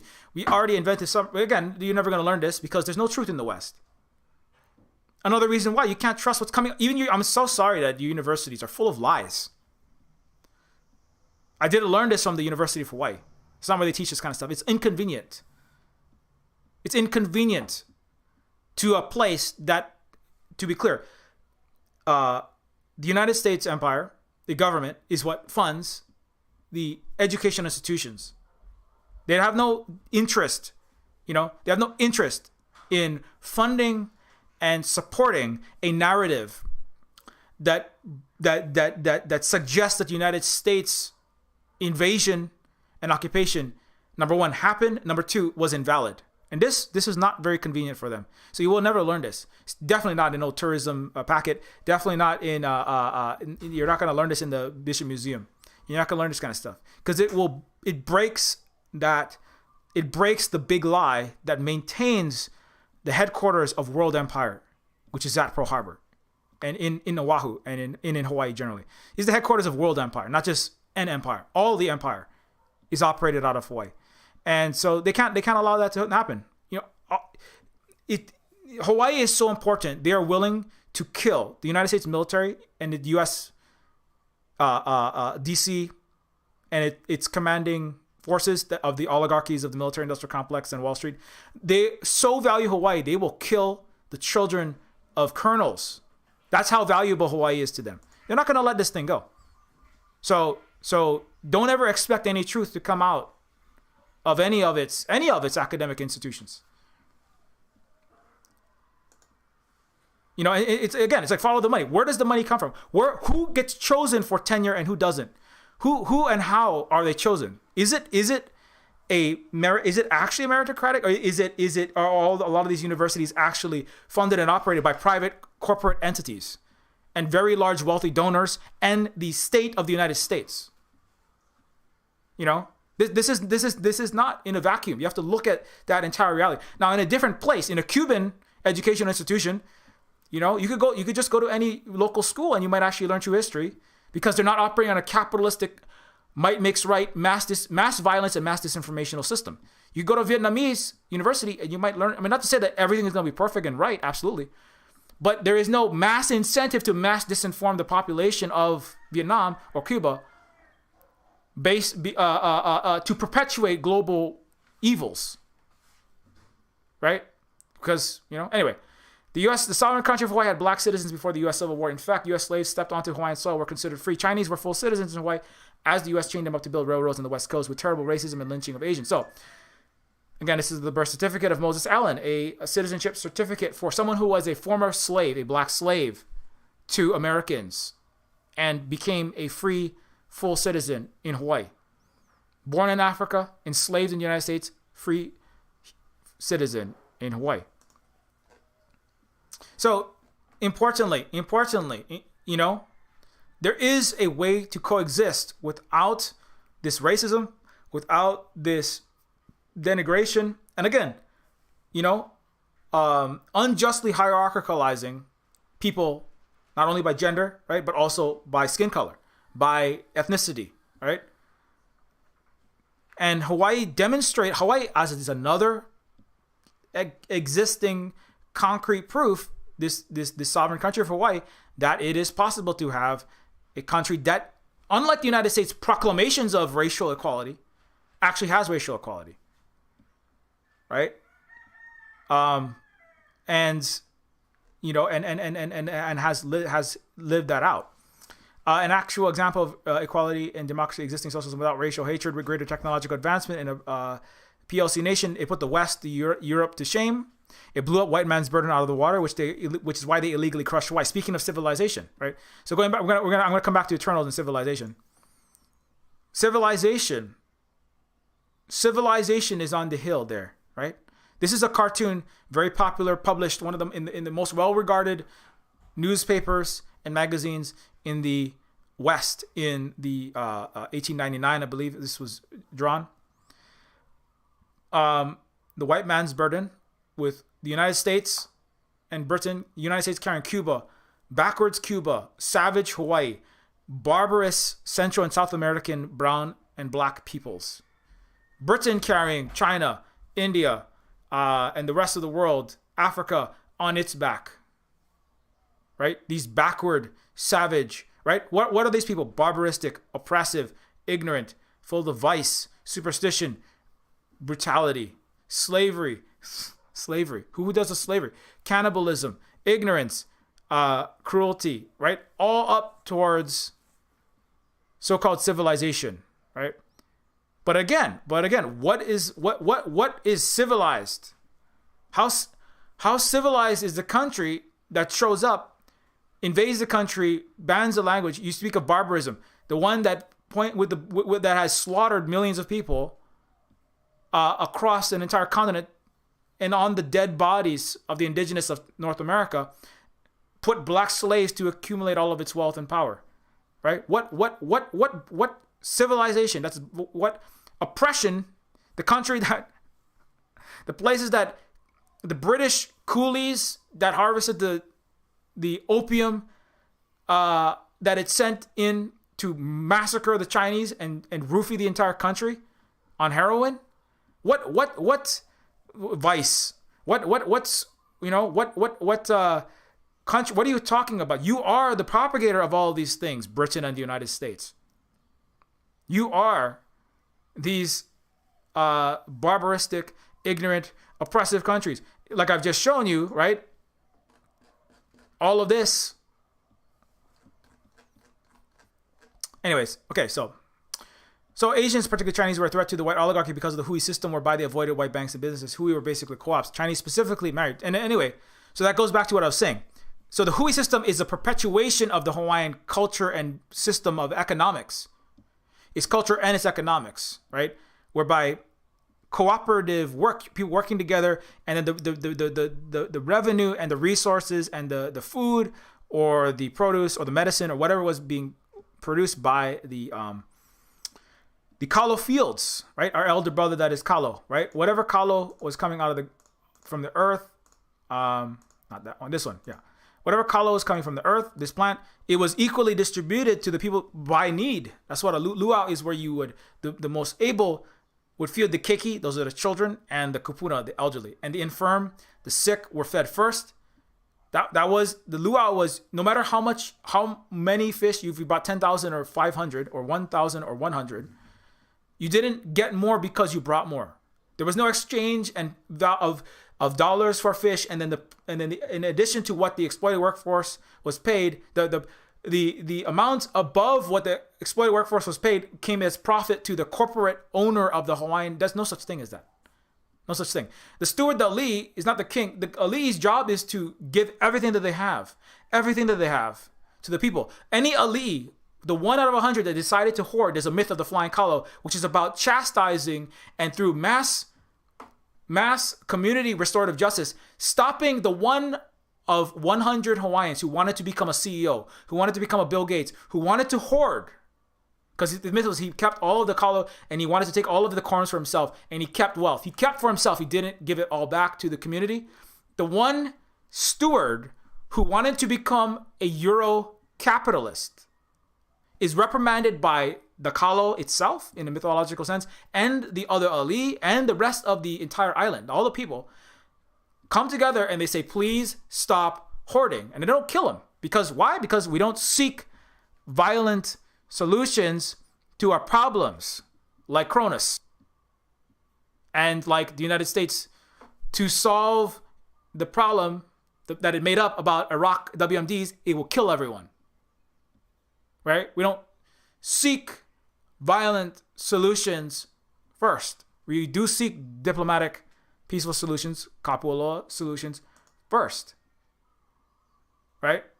That's actually the living economic reality of the actual socialism, actual communism, actual collective working and communal housing and communal sharing of the resources by need. You know.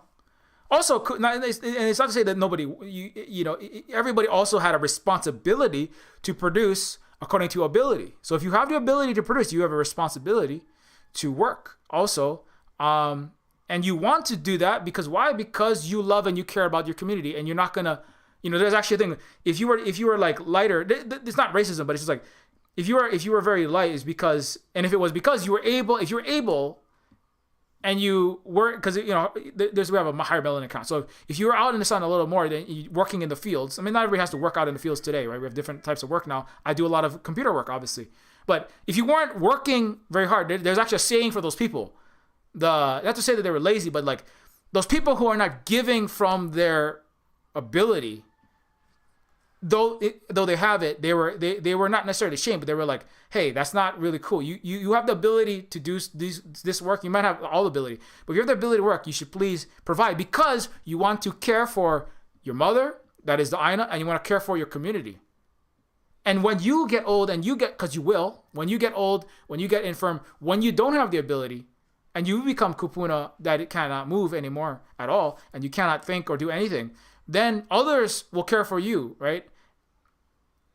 Because you have aloha and because they have aloha. Anyway, so that's the deep systemic values, and that's also why. So somebody, somebody who would a local leader who would become an accumulator. Why do you want to hoard the wealth? Why do you want to hoard dollars or kalo or whatever, right? That's what the Hawaiians, right? That's what the Hawaiians asked the white capitalists. Why, Mr. Dole, do you want to hoard the dollars and cents that you have exchanged for your sugar and your pineapples? Why do you want to hold on to you, this one man, yourself? Why do you insist on holding on to it? It is your kuleana to share that with the people who don't have. And that's why in the Chinese and the Hawaiians understood this, and they work together across. Again, it shows the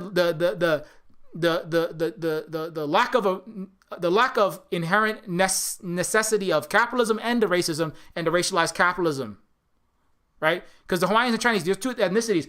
The Chinese did not ban the Hawaiian language and force them to only speak Chinese in their Chinese operated rice farms, and the Hawaiians didn't ban Chinese and force them to only speak Hawaiian in their Hawaiian kalo fields.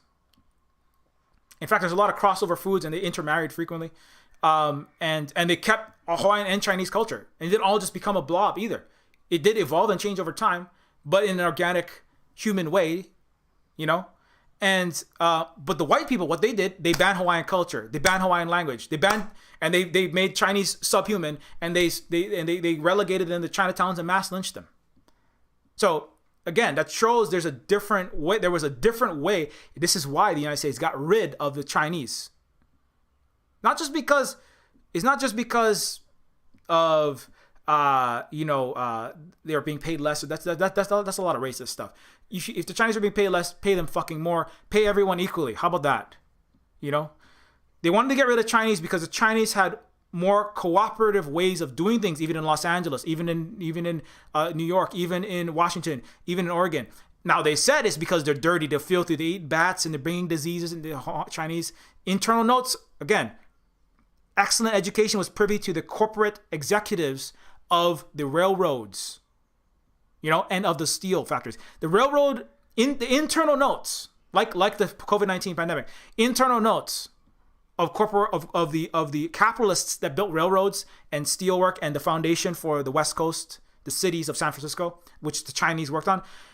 When they brought the coolie slave labor, basically, from China and from Asian places into the United States to build the railroads, they wrote down, we should use Chinese because they're very hard workers and they have very strong hygienic practices, which minimizes pandemic outbreaks. They actually wrote that down. Now, what did your ruling class in the United States tell? And what did your white working class tell that collaborated across class lines, white worker and white capital, in the 1800s? What did they say about the Chinese? Oh, they're all filthy and dirty. Kind of like the United States saying, oh, COVID is not going to be anything. It's not a problem. And if anything, it's a Chinese disease, right? When COVID actually was going to be a problem. They knew it and they lied for their own benefit. So the same thing. The white capitalists lied about the Chinese because their cooperative structure posed a threat to a capitalistic structure. That's probably never going to be mentioned, but that actually is a part of it. That's definitely what was happening in Hawaii. You can see it right there. The non-capitalist mode of economic development of Hawaii, and when the Asians cooperated, was a threat to a capitalist mode of development, just as China's Belt and Road is a threat to capitalism, capitalist mode of development, and imperialist and colonialist mode of development today. Just as Cuba is a threat as a living proof of a socialist, right, non-colonialist mode of development, is a threat to the United States system of its racialized capitalism. Anyway, Hawaii's coup backed by his gunboat diplomacy to smash non-white country. Anyway, so speaking of invasions, I'm kind of going hard on this because we're talking about invasions. So the United States invaded Hawaii and illegally it imprisoned our elected leader, our president. It stole our land. It banned our language and culture. Erased our history. It ghettoized us. It's still poisoning us. It's still punishing Hawaiians for speaking Hawaiian, etc., etc., etc. The U.S. under the United Nations, these are the people in the January 14, 1893. These are members of the white business community that met in a corporate office in Honolulu to plan a coup against the elected government of Queen Liliuokalani. Like the white Nazis and neoliberals who plotted a coup against the elected government, the democratic elected government of the Ukraine in 2014, supported by Victoria Nuland, current member of the Biden administration, who said, fuck the EU. Germany and France attempted to broker and support a peaceful democratic election due to unrest. And the United States said, fuck the EU. We're going to put Yachts, who is a neoliberal behind the scenes, and the ultra-nationalist fascist will be the president. So the United States did to Ukraine, actually, in 2014, what it did to Hawaii for a similar reason, which is it was a deal between local oligarchs, local capital, and local racism, white, sugar, racialized capitalist plantation owners in Hawaii.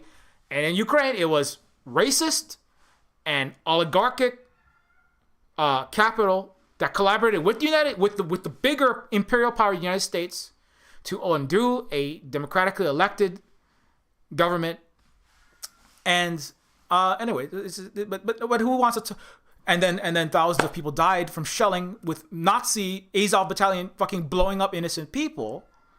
But nobody wants to talk about that. No. We're only here for the last 5 minutes of history, as dictated by our State Department cutouts. But Hawaii was overthrown by the United States. It was invaded at the USS Boston, aimed guns at our capital, and it said, "You're going to sign this." Later, it came back later and said, "You're going to sign this. You're going to accept annexation, which is illegitimate." They never got it ratified. It was completely fly by night. It was written on the side of a napkin, never verified. It's an illegitimate treaty of annexation. Annexation is what Israel is trying to do right now. It's not legitimate. Even if it was ratified, it wouldn't be legitimate under international law. It's basically stealing a country. That's what that is. And the U.S. military occupation is what it did to Bolivia, what it's done to countless countries around the world. Like, look, how many, what democratic, what non-invasions, how can anybody be on the side of, anyways, not to say that if the U.S. is against a thing, that means it's a good thing, or if the U.S. is for a thing, that means you should support the opposite. But to take anything that comes out of it at its word, based on its actual history, is, I don't know what to tell you.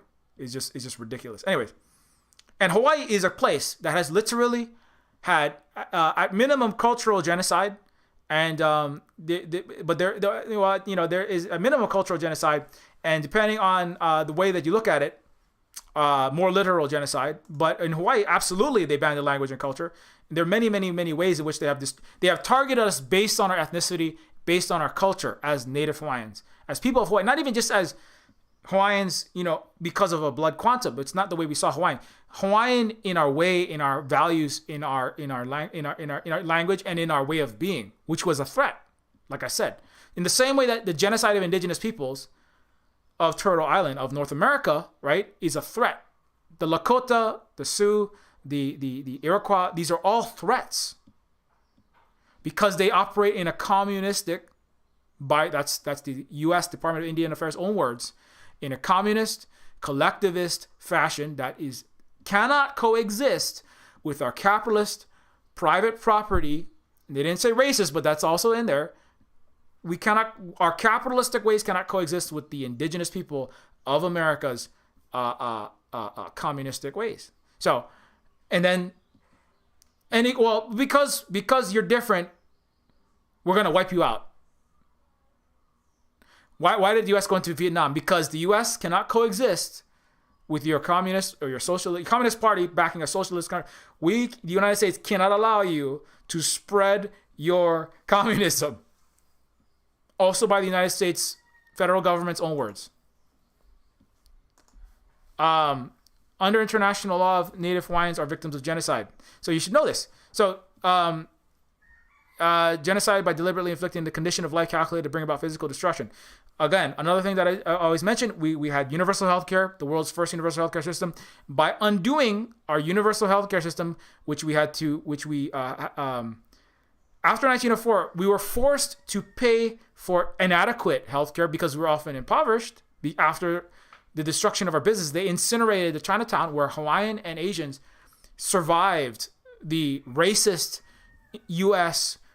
capitalist oligarchy. And then they incinerated us in our homes and our businesses. That's where I'm from. It's from the downtown Kalihi Palama side of the Honolulu Chinatown. My family comes from the part of Hawaii where they burned us and our businesses and our homes to ash. So and then that was part of the impoverishment. Well, if you eradicate all of the structures, whether you're operating your Hawaiian Manapua shop or your Chinese restaurant or your whatever Hawaiian other business you had, you selling your kalo or whatever products you're creating, if you burn it all down, that and then don't reimburse a lot of the people for it, and also people die and you threaten them, and then you build your capitalist infrastructure on it and subserviate all of the Hawaiian and Asians into your pineapple plantation. Say, well, now you don't have any cooperatives. No more huis. Come work for the tourist resort. Come work for and then Dole puts out this ad called "The Perfect Servant Lives in Hawaii. Come to Hawaii and enjoy the perfect." And they had pictures of Hawaiians and Asians who had their businesses destroyed, incinerated under health safety measures.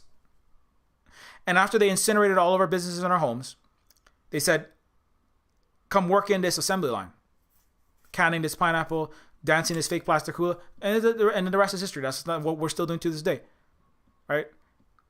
It's primitive accumulation and primitive destruction of indigenous, non-capitalist accumulated wealth and business. That's what the burning of Chinatown was. That's not just the burning of Chinatown, but they incinerated 10,000 plus people's businesses and homes, and that's part of this genocide. That's not really included because, well, they're not gonna put on Wikipedia even that Hawaiians invented universal healthcare. No, it's got to be a European, because that's where civilization comes from, right? Otto von Bismarck. No, it's Hawaii 25 years before Prussia. Queen's medical system, world's first universal healthcare. But no, we have to credit some white people. Under international law, Native Hawaiians are victims of genocide. But nobody.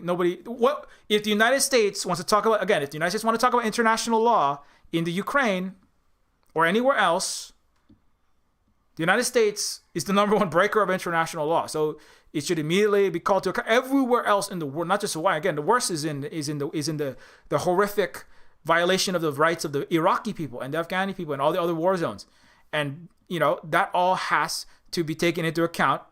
And if that's left out of account, right? Then and it's just, well, if that's left out of account and going, well, we have to support the United States in what? In what? In giving more billions of dollars of weapons and guns and bombs to fucking fascists? I see a lot of leftists like throwing money at Nazis. It's really interesting. A lot of people in the United States donating a lot of money to fascists when it's not like in their neighborhood. I even see some people that are like people who the Nazis were the number one killers of, and they're like, what are you even doing right now? Do you even know what you're doing? I gotta hope that they do not know what they're doing. People are sad and it is terrible what's happening, but they feel like they have to do something, and the U.S. and the West and the empire is, and the capitalists and the imperialists and literal Nazis, literal fucking sick Highland Nazis and racists and ultranationalists are using your sadness and your fretting and your fear and your undialectical need to assuage yourself of some guilt. Really, that's what this is, a lot of it.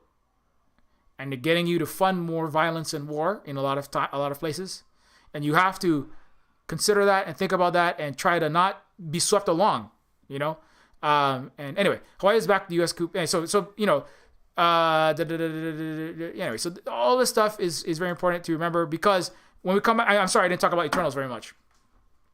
But I mean, I don't really, this is not really a video review channel necessarily. I will say I did like the Eternals, just a little bit on the Eternals. I did like the Eternals. I'm gonna turn this Eternals thing off for a little bit. I did like the Eternals for just, it's not like a boring show. It is it's like, it is entertaining. It's interesting. It's different from other Marvel movies.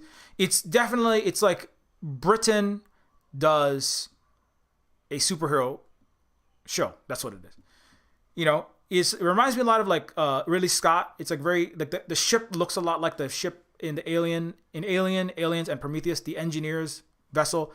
it's got a lot of it's very historical because Britain is, Europe is very much living in its history because it's a has-been empire that is a subservient little clown to the United States. So it has to look at its former glories in the past. I'm sorry if you're from Europe, but I mean, I'm sorry. Fucking stop backing NATO and stop doing whatever the US wants. And Britain looks back in the past often. The United States, Iron Man is about now, right?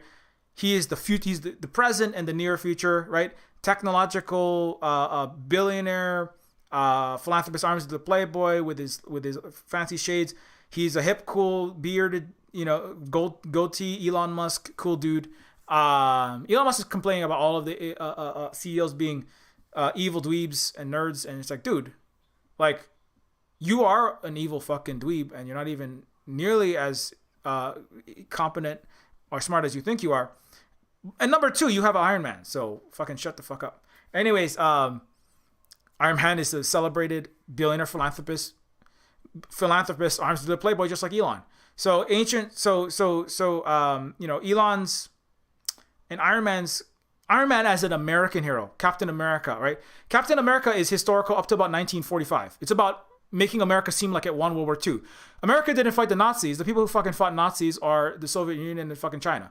And then the U.S. funded and armed. Well, they funded and armed all sides, but they especially backed and supported the Nazis because fascism is capitalism in decay. It's the final solution to the instability, inequality that creates unrest and havoc and chaos in societies, and then funnels people towards the right and uses the fascists to maintain dictatorial and power to maintain capitalism by merging generally white supremacy, ultranationalism, right wing with the state to maintain control and to eradicate socialists, communists, and any left that want to take an alternate path, which is, because the center has fallen, let's go towards socialism, let's go towards communism, let's go towards more healed ways of being. Basically, let's have more let's have more win-win cooperation inside. Let's have more mutual respect inside, economically and racially, and across gender, right? Gender and sexuality lines, right? Let's not drive up the fear of the immigrants. Let's work with our immigrants to come together across the world, workers of the world, right? Not workers of my local bourgeois area code, right? That's what it is. Workers of the world versus workers of my bourgeois white German area code, or my white Canadian area code with my truckers. I'm actually the business owner of the truckers, right? Or the labor aristocracy. So, and so one solution is white men workers, and that's Nazis. That's in Ukraine. It's the same thing. Massive inequalities, one of the most corrupt regimes, incredible unemployment, poverty statistics going through the roof in Ukraine. And then guess what? Lots of far right, kind of like, United States, like, Brazil, like, Canada, like, all over the place in the world as capitalism starts to die globally. And then, but rather than allow an actual strong existent left to build the U.S. like it did when it funded right-wing billionaires funding the Canadian far-right Nazi fucking rallies in its convoys, the U.S. did the same thing in Ukraine. Canada has fun fact. Canada has the largest diaspora population of Ukrainians, and Canada is a country that has a statue that is built on victims of Communism Day to a Ukrainian fascist. Canada has a Ukrainian Nazi statue in its city for the Ukrainian populations to go and celebrate its history slaughtering communists. That's why Canada is very much participating in it. Canada has sent its own leaders to Ukraine, and the leaders of the Canadian Parliament actually supported the far-right coup, and they took pictures with the Azov Battalion. They only feared that it would look bad. The optics of the Canadian politicians taking pictures with Nazis would look bad in the future. Not that they had a problem supporting literal sig-heiling Nazis in Ukraine, only that it might look bad to the Canadian liberals in their local community, all their soccer moms and their fucking, man bun little boys and girls and non-binary children that might think that they're actually a horrible fucking country because their mommy and daddy is over there helping actual Nazis bomb and shell to death actual genocide of actual ethnic minorities. Anyways, so it's hard to not talk about this. So when we talk about civilization, Eternals is a show that's about historical. I'm sorry, I keep trying to talk about Eternals, but I can't because there's too much Ukraine on my mind. But ancient civilizations are used by Britain.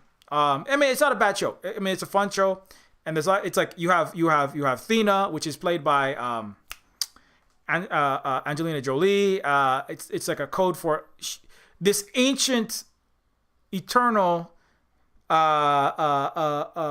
godlike creature. You don't really know what it is exactly, but this ancient, eternal entity, Athena, became the goddess Athena. And then you have Icarus, right? Who becomes enshrined in legend, having flown with his father's wax wings too close to the sun.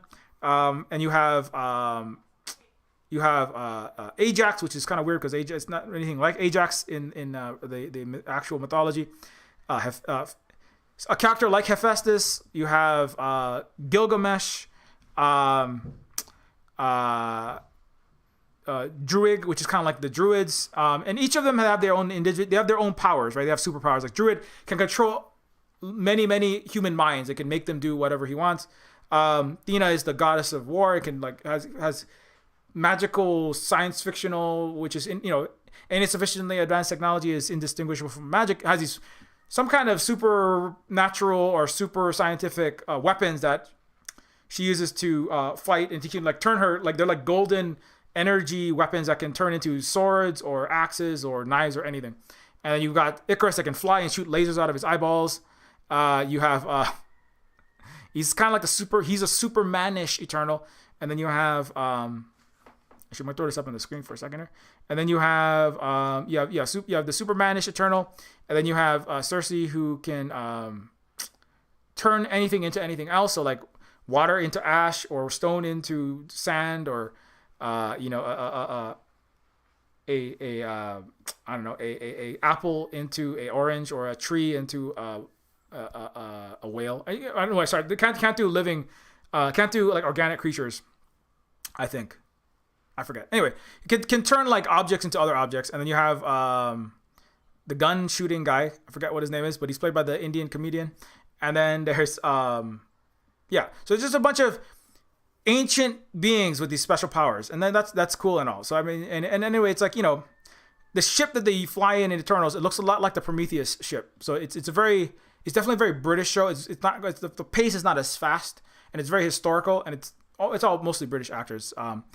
Or many of them, or they're speaking in accents that are on that side of the world. And it's a show that's it has like all the action and stuff. It's kind of like Prometheus if it was full of superheroes. It's like a Ridley Scott show if it had superheroes in it. Or like it's definitely, it has a different sensibility, and it's than most of the Avengers sort of superhero shows. But it's definitely a superhero show.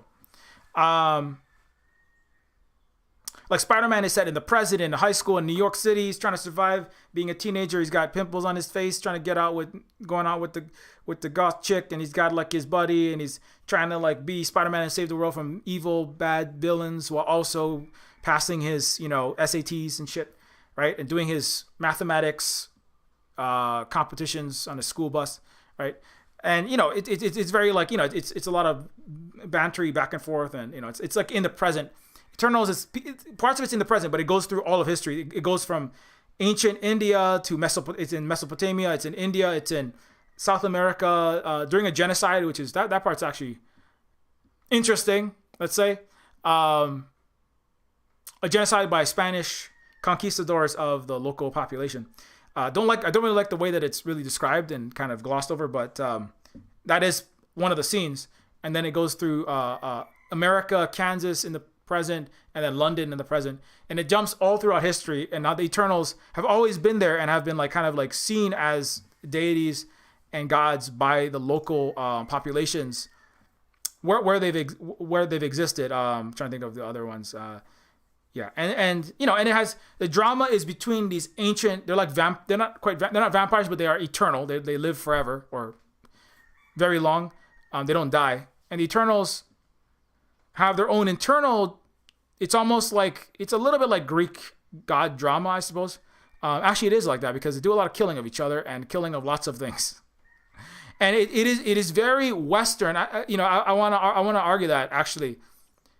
I don't want to give it all away, but the Eternals creator, you know, like going back to the Eternals of the mythology of indigenous peoples versus the Eternals of, we put Cronus in with these guys. So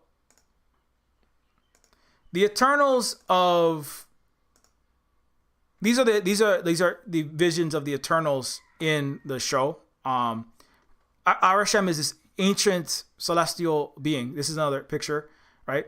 The Arishem is like larger than an entire planet. Like it can stand next to a planet, and it holds the Eternals, like that are its children, in its hand, right? And this ancient celestial being, and it orders them to carry out its wishes, right? Its children, right? Because it created them, right? I think that's what's very Prometheus, you know, in the alien universe, right? Yeah, actually, you know, I'm gonna drag that in here. I mean, why the fuck not, right?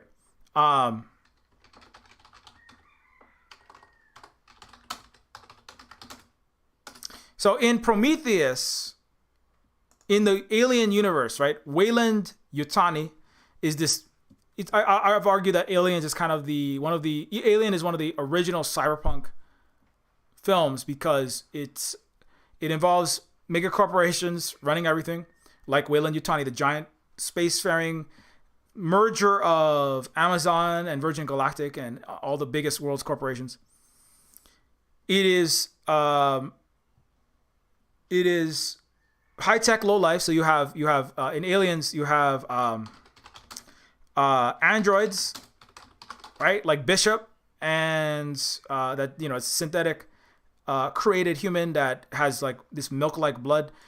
In the first one, there's another android that also drinks milk and is very ruthless, and as the far right and fascists and Nazis would drink milk, as they do in Canada, to show their like a white power symbol, but made with a beverage rather than with a hand sign, right?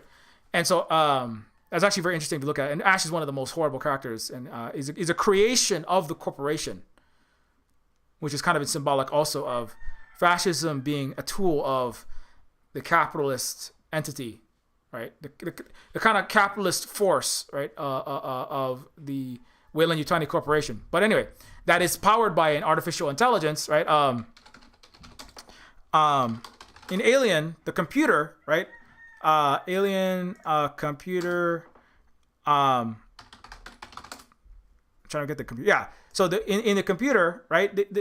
In the movie Alien, the corporation gives all of its instructions through this artificial intelligent computer. You know, it's kind of like a disembodied. You know, it's kind of like giant AI-powered, Uberized gig jobs that are running everything into the ground, right?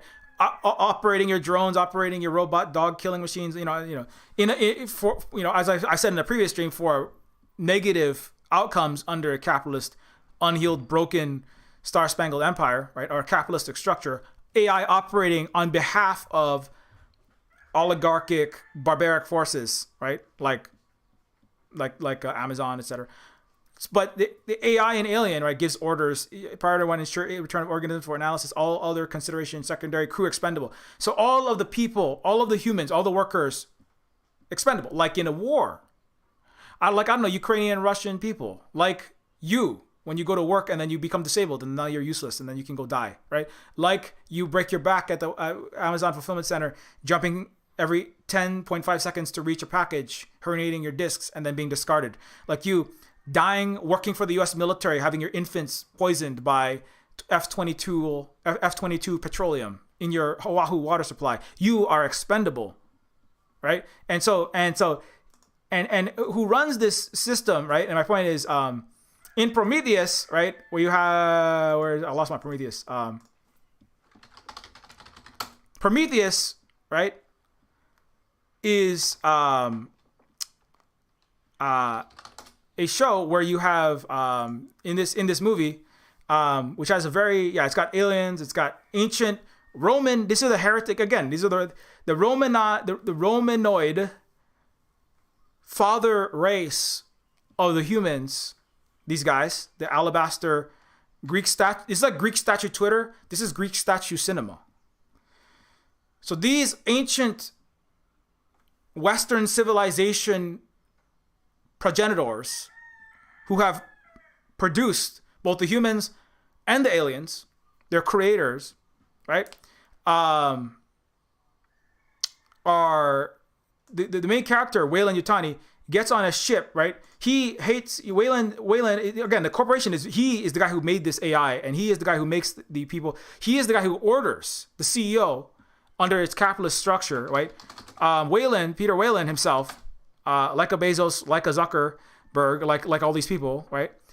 Like the CEO of Raytheon, Peter Weyland orders. Trying to find his fucking picture.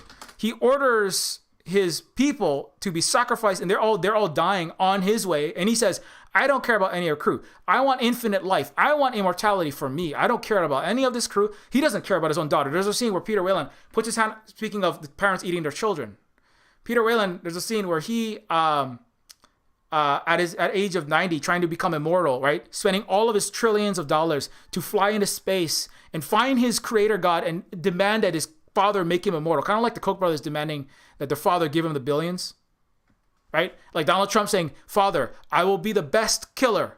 I will disenfranchise and put on the street so many black and brown people and poor people for profiteering in New York real estate, Father. And if I am the best killer, like you, Daddy, Fred Trump, please reward me with the great mountains of wealth," you know? And it's Peter Weyland going to his creator, this ancient Roman engineer. It very much is like that, you know? He's like, "Look, Father, look what I've done. I have killed my own children." Peter Weyland basically offers, his daughter is like, "Please support me, Father." And he like withdraws his hand. And he says, "No, you're too weak," right? Peter Weyland says, "Look, I'm willing to sacrifice my own children. I sacrifice my crew. I have built trillions of dollars. Look, I've made synthetic humans and I've abused them like his creation." David, right, played by Michael Fassbender. In David's character, in the character of David is a synthetic android human. He is the child, right? The Nazi child. Who does experiments and produces the first bioterror weapon. David is the synthetic android progeny, the creation, like Roy Batty, of the unhealed descendant of the Star-Spangled Roman trauma, right? And David is abused by his father, who doesn't love him, doesn't care about him. David is told, like, "You are perfect, David, in every way. But you are merely here to bring glory to me, Peter Weyland. For I'm much as great as you are, synthetic, white, Aryan, British, Winston Churchill celebrator. As perfect as you are, android white man David, I am greater than you. And you exist merely to aggrandize me, Peter Weyland, billionaire, technologist, philanthropist, doing a TED Talk. He starts off doing a TED Talk about how he's going to save the human race by going to the stars, right? Philanthropist, arms dealer, weapons manufacturer, Weyland Yutani takes the xenomorph and its blood and its exoskeleton and studies it to make weapons of death. Me, Peter Weyland, I am your father, but I am greater than you, and you are nothing compared to me, and you should remember that. And only insofar as you become a killer and as ruthless as me, the chief executive officer of 2300 AD Western hellscape capitalist Earth. Only as far as you replicate me, David, will I ever think of offering any, and I probably won't. David, I don't care about you. I'm going to become immortal, and you can just be my second rate, you can be my little trophy blue ribbon son for the rest of eternity.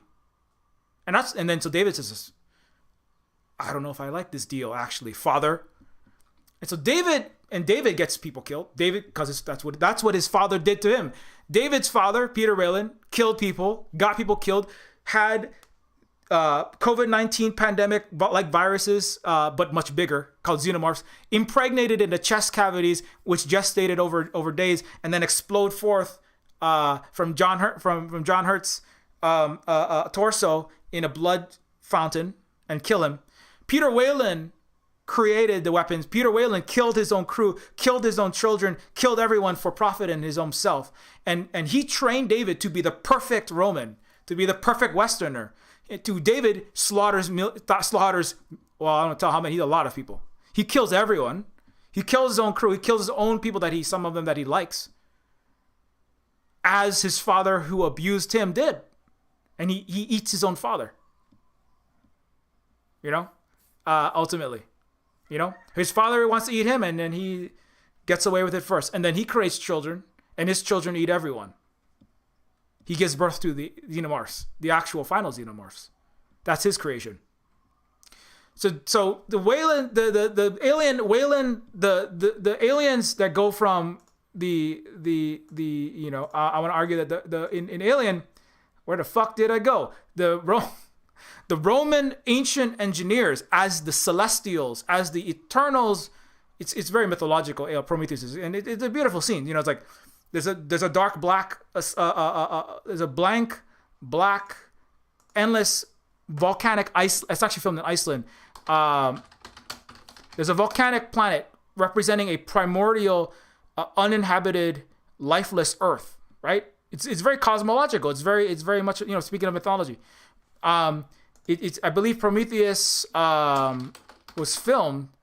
Here it's like a black lifeless planet, and this ancient alien Roman is standing over a waterfall in this lifeless planet, and he dies, and from him comes it gives birth to life. The creation and the cycle of life and parent and child relationships, and progenitor civilizations to future civilizations is very much a deep narrative in Aliens. And Ripley giving birth. This is kind of like the horror of birth itself. Anyways, and the aliens which replicate in your chest, in your body, right? With a giant,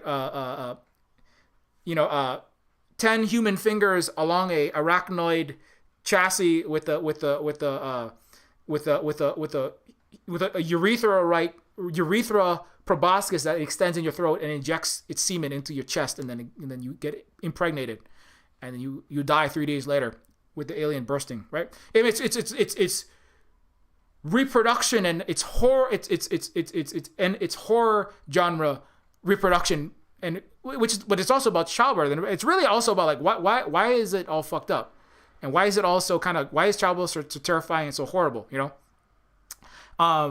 Well, part of it is there's a lot of anti-women stuff, and there's a lot, and also because a lot of people have deep problems with their own families and with their own parent-child relationships. Because why? Because the whole fucking people in the West are broken as fuck, I would argue, actually. It actually says more about the mind of not necessarily Ridley Scott, but just the psyche of the entire Western world, the descendants of Rome that produced this movie, actually.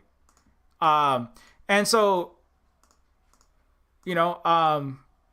so the Roman god character, right, that creates Peter Whalen, slaughters, and he also shows, the engineer himself, this ancient god, right, the Eternal, says he basically discards his own children. When the human CEO comes to this ancient father, his Eternal, and he says, "Father, look what I've built. Look, Peter." There's a scene where Peter Whalen, right,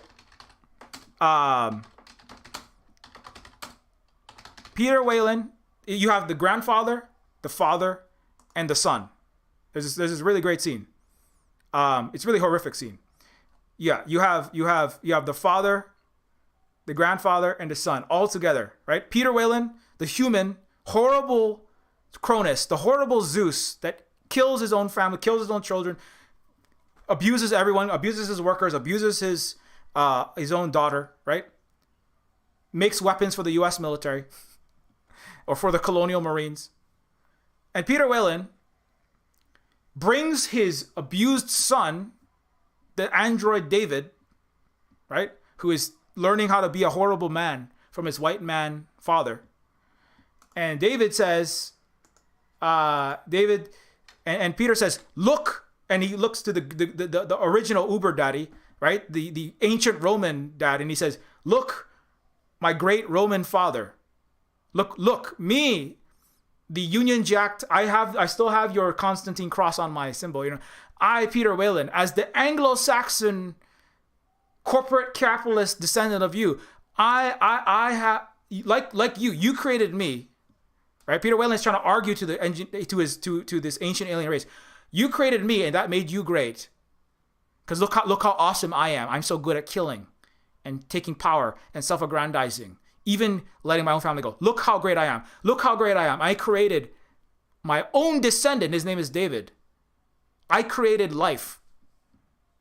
And I abused the shit out of it, and I made it horrible, like me. Just like you did. Right? And he says, so, Father, I am like you. Please give me immortality. Cure my... I have not figured... Me and Ray Kurzweil and the Singularity University, and we, the nanotech and telomere, biological clock time resetters, have not figured out how to stop aging.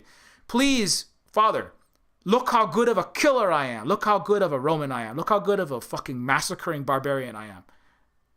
I'm like you.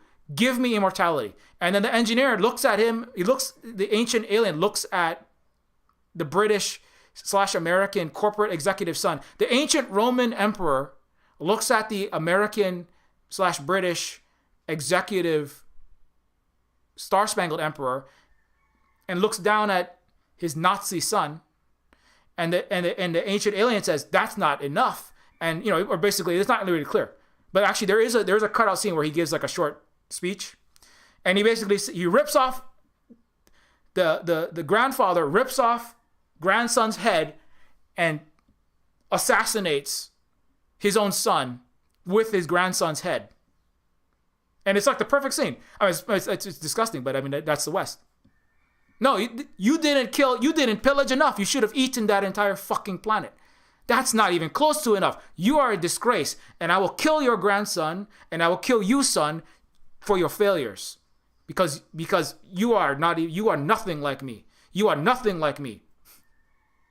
And it's clear that obviously if Whalen had known that, he would have killed the engineer, right? So the only question is who's going to kill who and who will reign in this ultimate throne. That is the mythology of the West, though. That's in the psyche. That's what it is to give birth, and that's what it is to create. It's to create future Oedipuses that will come for you. It's to create future competition. Every other man is a potential overtaker. It may be useful to have them as a aggrandizer, but if they ever get a thought of coming for you, then you better get rid of that son. You better wipe that son. You better kill that son. It was illegal for American men to kill their children up to the age of 3. And that's who runs the United States. The child killers. That's who runs Britain. That's the kind of civilization that can wipe out billions of people on every continent on Earth and fucking lie about history and enslave entire races of people. That's the kind of people that do that. People like that. That's the mythology. And Eternals, Galactus is kind of like, Galactus as an Eternal eats the entire galaxies, because that's the mythology of the Americans that look back into their own history. That's what they see, is things that destroy all for themselves. If any entity of cosmic power the size of an entire galactic cluster were to exist, it would immediately sacrifice, it would create children and then it would eat them all. It would create life and then it would consume it all. Because that's what we do. We create Americans and then we abuse them and we kill them and we slaughter them in wars and we use them for our own profits. That's what we've done. That's what we've done in European history. That's what the British did. That's what That's what all the way back. Like I've always said, right? That is the mythology of the West. That is the values. Those are the values of the West. Kill or be killed. Might makes right. The biggest and the most powerful control. There can be only one. The United States is the hegemon. It does not listen or want or hear or think about other people, country, nations as anything but objects, including its own father, the Europeans. The US looks out at NATO. It doesn't look at Britain or France or Germany as an equal. No, its father is to be slaughtered. Germany and France are Zeus killing his own father, right? Or Oedipus killing his own father, right? We're going to start in Ukraine. I don't care if nuclear operations break out and I don't care if the Nord Stream 2 economic ramifications and the energy and the 40%, which would black out and make you Germans and French freeze in the winter. I don't care if you suffer horribly, father, German and French. I'm going to start this war in Ukraine. You, all of Europe, you are all mine now. Because that's the only way that these things work. There is a hegemon. There is the ultimate power. There is one, and then everyone else can get up behind them or they can die. You can be a trophy. You can be a tool. You can be a centurion. You can be a colonel. And if we sacrifice you and your children, well, that's my prerogative. But you can be subservient or you can die. The U.S. and Russia and the U.S. and the rest of the counter-hegemonic parts of the world, that's currently what it is. We don't accept anything less than your complete and total allegiance and subservience for our benefit. I don't care about how badly the poverty rate is going up. I don't care about your supply chains breaking down in your Mercedes plants. I don't care about your lack of magnesium because you are forced to go in a cold war with China and to try to fight Russia for us. I don't care about the refugees that are going to flood you back, causing another explosion of far-right sentiments across the entire European bloc. I don't care. You are the puppet, NATO. You are our tools. And we will eat you when we feel like it. That is the mythology of that. Nobody wants to say that. Nobody's going to say that. I'm going to say that in Neofeud and Neofeud 2. Nobody's going to say that, but that is the whole fucking Western world. And that's also Galactus. Galactus comes to Earth and wants to eat it all. Because that's the only thing that great celestial entities would do, is come and eat their children. Right? Just like this. Just like the Greek entities ate their own children and ripped their flesh apart and killed them all for their own self. Right? That's the only... No, that's not the only way, but that is the way of a people whose eternals, whose myths, whose stories reflect the way of being, that like the fingerprints of God, right? The fingerprints of like the forensic the forensic dusting and blacklight examination on the walls of the hieroglyphs and the wall and the cave paintings of these ancient peoples from which the United States and Britain were born, and France and Spain, etc. You can see the values in their eternals. But that's not the only way. As I said, that's one way. This is one way. And then coming back to celestials, the eternals who become gods to the earth, but their father doesn't care about them either. I mean, I'm not gonna tell you exactly how, but the Arishem, the original, galaxy, planet-eating god race, right? Even more ancient race of they're the size, they're bigger than an entire planet. When the Eternals are born, they destroy entire worlds, and everyone on those planets die. It's very Galactus-like. It's very much like an ego sort of thing, the living planet, right? Oh, okay, I gotta get off soon. So, and so the Arishem, the ancient celestials, also don't care about their god children, right?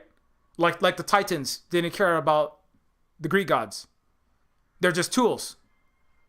They're tools Their memories are forfeit. Their lives are forfeit. All of their friends and all their family that they make, the Eternals have to watch and live and love and be for years and years and for millennia. They have to live amongst and learn to love these populations of these planets, and then for their father, because their father just needs it, they have to kill everyone they love. All right, so I don't know what's worse, right? Eating your children or making your child kill all of their friends. I don't know what's worse. It's all fucked up. But that's the cycle from parent to child, from nation to the children of its nation, right? From colonizer into the indigenous and now traumatized colonized nation. That's how Hawaii has part of the reason why Hawaii has some of the highest rates of U.S. military engagement and enlistment, and why Japan, not just Japan, but like Taiwan and other parts of China that have more Western capitalist imperial focused ways are the way that they are, and why there's so many people, even people of color in the United States, that are supporting the empire, the barbarians that came and destroyed their peoples, is because that cycle of parent to child, it's not just parent to child, it's civilization, it's nation to nation. And nation to nation trauma can recycle itself. Just because a colonizer colonized you, that doesn't mean that you are uncolonized. That's why I say I'm half stormtrooper, because I was raised to speak English in a $20,000 a year private Ivy League feeder school that trains you. Any school in the West is a stormtrooper training facility, but it's a Star Destroyer captain training facility that I went to. And that's all damage. That's psychic damage. You don't even know it's there. Just learning false history, preparing yourself, knowing things about other countries, all these things I'm saying. This is all believing that Vietnam is a backward shithole. Cuba is authoritarian dictatorship. Communism is the worst thing and it has to be annihilated from Earth. Those things that you think because America put them in you. It put them in you. It's seeded. It's dark poison, and it is blossoming now. And that's what I'm seeing all across, even, as people are supporting U.S.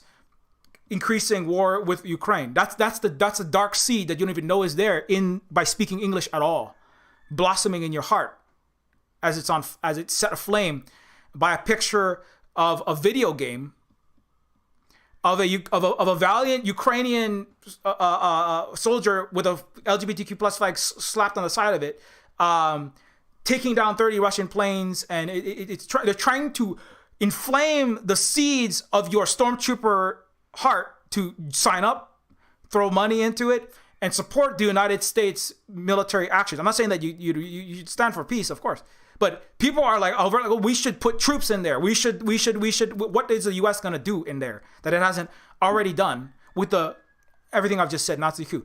That's the internal colonize. That's your father. That's Arishem, right? That's your father, Peter Whalen. As a temporary badass millionaire, or as a disinformed so-called leftist that's backing imperialism unbeknownst, or maybe beknownst. That's your father celebrating the dark stormtrooper heart that he's put in you. And that's it coming to fruition. And that's it sadly replicating itself. And you have to fight. It's very hard to fight against it because it's inside of you. It's not outside. It's inside. It is outside and it's inside of you. It's inside of me. It's inside everywhere. So we have to fight against that. And so at the end in Eternals, it's the same story. I don't think it's a coincidence that it's Alien, it's Eternals, it's Galactus, it's Fantastic Four. It's everywhere. If there's all of these projections, artificial intelligence, it's either here to destroy us. It's Skynet, or it's our Terminator overlords, or it's our singularity saviors. It's going to make a handful of rich white men like Ray Kurzweil and the Google University Institute to research how to make us all fucking immortal as rich cis white men. It's going to make us immortal, or it's going to kill us all. And we got to stop it from killing people that we like that are rich and white, civilized, right? That's Skynet.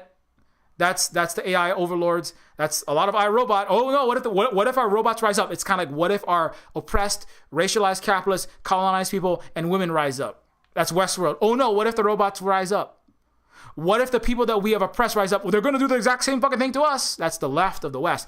We can't let black people have any rights because they're going to do the same fucking thing. They're going to black people are going to genocide and enslave white people if we let them do.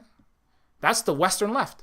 So indigenous people, if they get land back, they're just going to be all corporate CEOs and oppress us. That is you projecting. That is your history. This is your history that you're looking at. That's you. Yeah, that's how you are. You suck. There's other people in this universe. In fact, most of the world is not white. It's about less than 4% of the world is a white man, and less than 10% is Euro or Euro descendant. So there's other peoples in the world, and not all. Some of them have been traumatized, and they have to undo that. You have to pull all that black seeds and the roots and the corrupt, acidic, gnarly tubers that have spread through your body, that want to abuse and want to harm and want to break this world and want to do other things, and we have to I'm saying we as in the rest of the non-white world have to undo, and the non-colonizer world have to get back into that.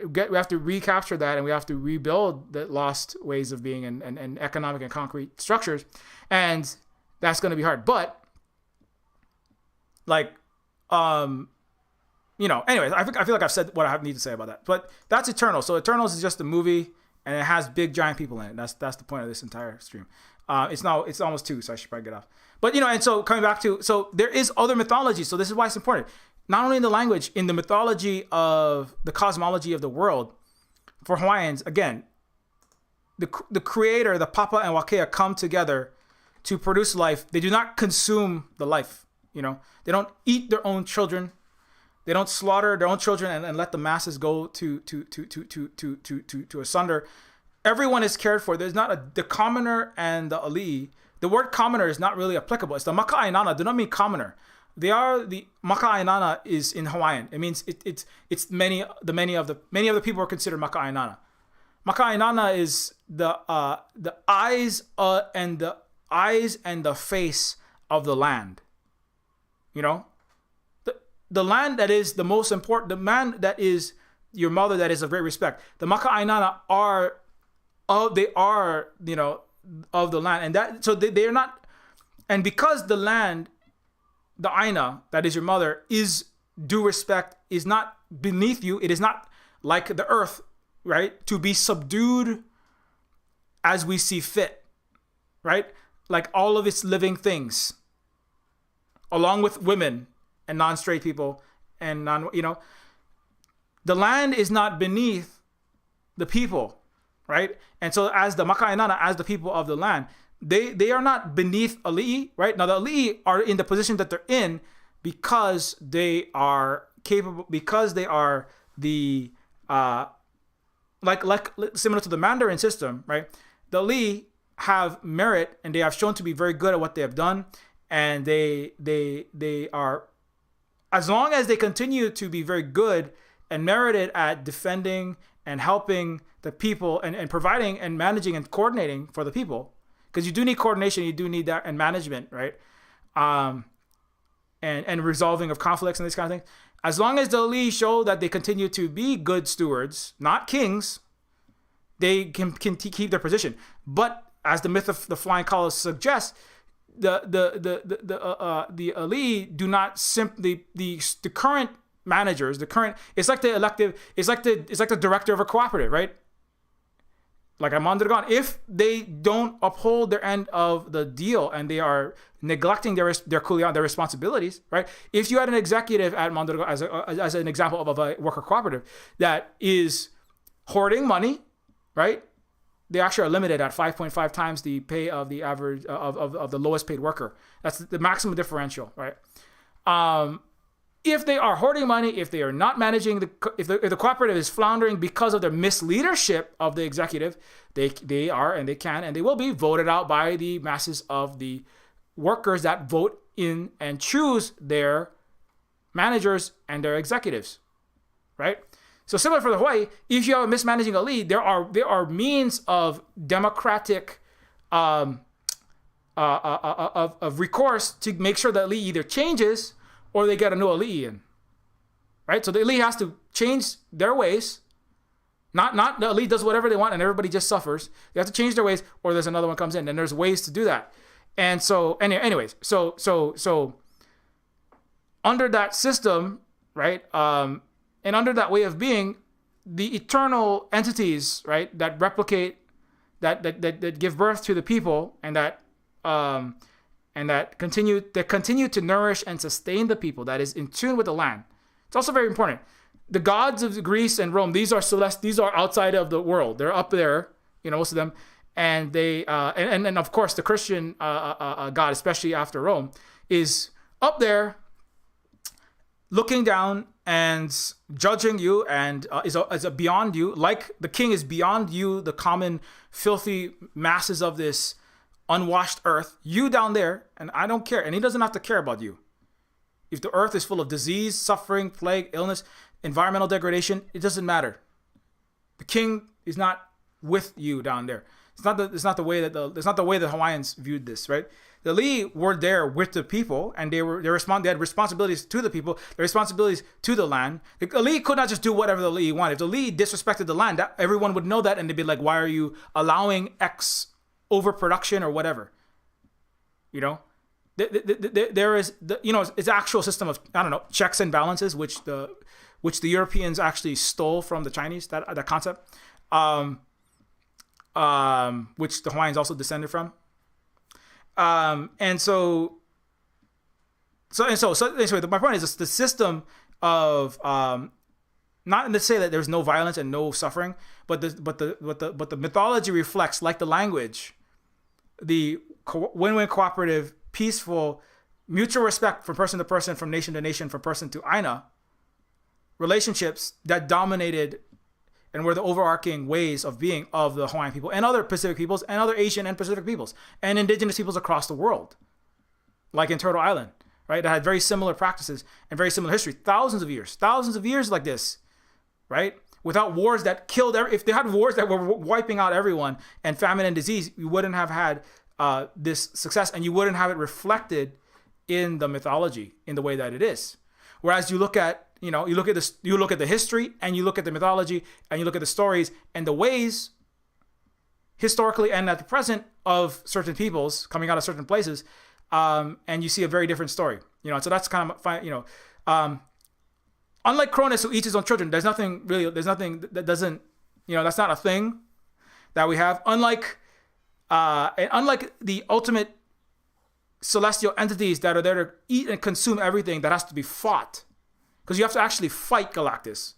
You have to fight your parents. You have to fight your creator. You have to fight your Galactus. You have to fight your I lost them. You have to fight your Arashem. You have to fight your parents. Or either your parents kill you and everyone you love, or you kill your parents. You have to fight your Roman sci-fi ancestor. You kill him or he kills you.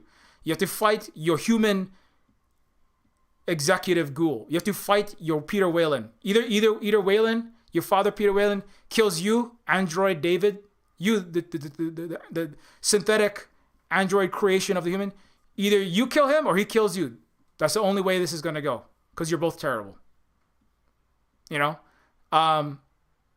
You go to the that's what it is. Either you kill the executive, either Trump, you become a killer, or you're not getting nothing.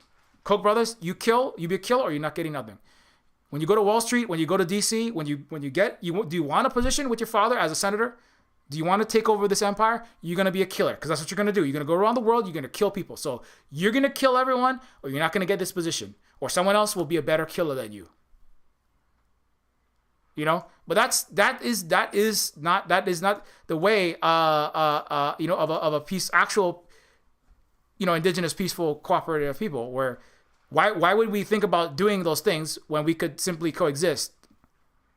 Why would you kill your mother and your father? Right? It's like unthinkable. Let's, like, it is the land. You can't buy, sell, and you definitely would not kill the land. Now, the United States military is killing our land. Yes. For the same reason why. It has killed its own land in a continent that is filled with wildfires and oil spills and indigenous people trying to stop the killing of the mother at the DAPL, the Wet'suwet'en, etc. But for Native Hawaiians and for other this is unthinkable. Why would anyone do that? Why would anybody think about doing that? You would only think about doing that if everyone in the society, the 99% of the people, are horrible, ruthless killers, violators, operating under a perpetual broken mass violence and mass disinformation based system. And then it makes sense. Because if you don't kill it, someone else is going to do. Hey, someone else is going to do it. If I didn't take Hawaii, someone else would have taken it. Not true, actually. China, there are not no plans. But under a Western system, if the U.S. don't take it, Britain's going to take it. And Hawaii had to play Britain and France and the U.S. off each other for a while. Doesn't really make any sense. Why do we need to have a militarized Ukraine against a superpower with nuclear weapons, with nukes pointed at it? Why do you have to do that? Why do you have to poke the bear? Why does Hawaii have to have, hundreds of thousands? Why does Hawaii need to have a quarter of its entire landmass filled and littered with tumors called military bases? Why do we need to have this Red Hill of 250 million gallons? Why do we need all of these aircraft carriers? Why do we need all of this? We don't need it. We don't need it, right? But not the West. We need it because if we don't kill China and Russia, they're gonna kill us. Just like we have to kill our father, or if our father kill us. We have to kill, if China and Russia, China is definitely an ancient civilization. And a lot of Russia is actually in Asia, And that's part of a lot of the people out there, or the people that are very upset about people in the more certain big, well-filled cities that are very upset about certain ways of being. And anyways, but China, as an ancient civilization, which did give birth to, gave the black powder and the paper to the West, that it wrote its bogus, stolen Iroquois constitutions and made its gunboat cannons out of, right? China actually ultimately did, in a certain sense, is the ancestor. It is a celestial of the United States. And if the U.S. doesn't kill its father, these ancient civilizations, well, obviously China's going to kill it. No, that's not what China wants to do, right? They want to win-win cooperate. They would like to coexist. They would like to have an international multipolar world with a community of nations that respect each other no matter their size. And the bigger ones help the smaller ones. Not colonize, not win-lose, win-win cooperation. It's like very clear. They're saying it again and again and again. But the U.S. can only see one way, which is you kill or you get killed. You take, you exploit, you enslave, or you get enslaved. Motherfucker, if you black people or you indigenous people, you rise up, you're going to enslave white people just the way we did to you. Oh no, if Hawaii isn't American, it's going to be a Chinese military base shooting missiles at California. The Chinese have Belt and Road Initiative in Cuba. Are they pointing missiles at DeSantis and his little Floridian military Nazi installation? Are the Chinese you're working with Mexico? Do they have Vandenberg airspace on a hair trigger ICBM ready to go and blow up California military facilities? No. There's no evidence for this, but the West can't stop living in its Galactus, in its fucking Roman mythology, which is daddy, the big guy's gonna come eat me. I better blow him up before he gets too big. A Thucydides trap is a Greco-Roman trap, Thucydides, it's when the rising power challenges the current supreme power, there is inevitable war, inevitable violence, inevitable conflict. That is true for Greece, where that occurred, because Greece is one of these hellscape barbarian places. That was true for Rome, absolutely. That is true for all of Europe, absolutely. When there's a rising power, if Britain and France, one of them is surpassing, one other one is getting too big for its britches, the other one will often attempt to start a war to push the other back down. If any smaller entity starts to rise up and it looks like it could surpass, there is often a violent conflict. But that's you 10% of the world over there. Not washing your ass, blowing everyone up, enslaving everyone. Everyone. That's a good place to end about not washing ass. I gotta go. Don't forget, Neofeud is on sale. Everything that we do here is, of course, supported by Neofeud. It is a game that's on sale until March 2nd. All sales do support everything that we do and help us to continue to do the education, as painful as sometimes it might be. We are only doing this education to build a more peaceful world, and we'll be doing more of it later on today, and to have win-win cooperation so that everyone can survive. But we have to undo the incorrect ways if we want to do that. So Neofeud is on sale. It's a game this is a dystopic cyberpunk adventure game in the vein of Blade Runner with an overlay of Game of Thrones like political intrigue. Speaking of those peoples, and it's a game that's about my experiences as a native Hawaiian under capitalist imperialist military occupation by the United States in a ghettoized region of Hawaii called downtown Kalihi, where Red Hill is spilling into my family's drinking water, fossil fuel. And it is a game that is also it's also just a satirical cyberpunk comedy game, like a Monkey Island or a LucasArts Sierra sort of game. It's like Disco Elysium with more cyberpunk characteristics. It's definitely it's an indigenous left game because that's who I am. And it's a game that if you can leave even a very short review, it is hugely appreciated because it does increase the likelihood that people will discover the game on Steam as they're browsing for games to play. You can also support us at itch.io. You can pick up Neofeud on itch.io. I got too many tabs. I'm sorry. Too many tabs. Let me close some of these. Computer dies.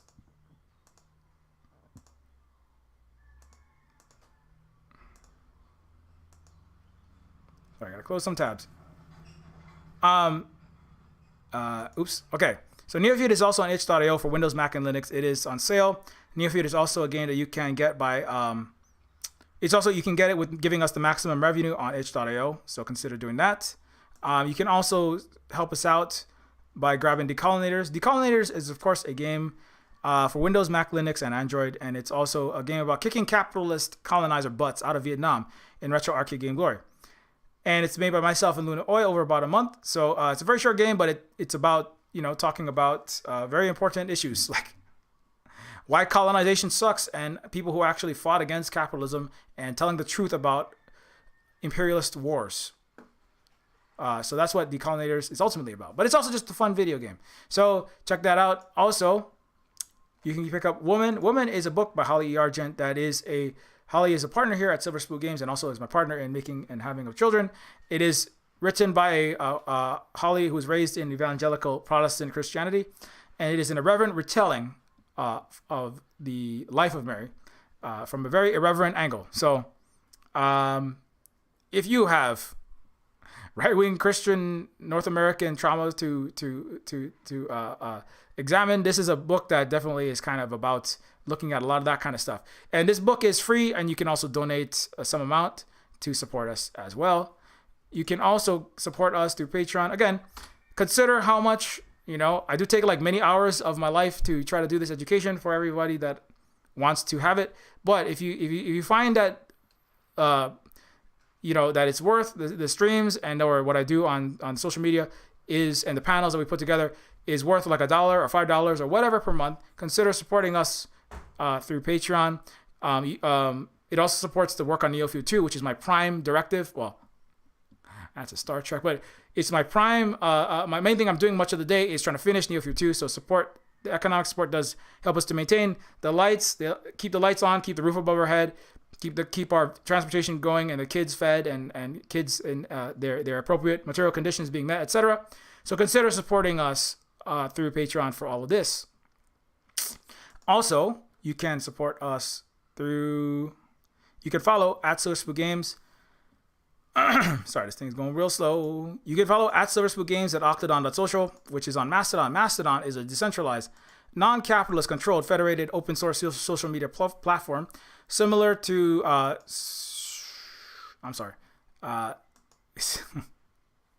Mastodon is similar to Twitter, but without billionaires and other entities trying to manipulate what you're seeing and what you're not seeing. Mastodon it's an open source social media platform is what it is. However, it doesn't have the same reach. So while we have access to the Death Star satellites, If the Death Star satellites will ever load my freaking page. I'm sorry, I opened too many tabs. I got way too many tabs right now. You're gonna close. My computer. My elder gods of the internet and my hard drive are very unhappy with me right now. So, anyways, you can follow at Silverspoon Games. At Silverspoon Guy for my personal account on Twitter.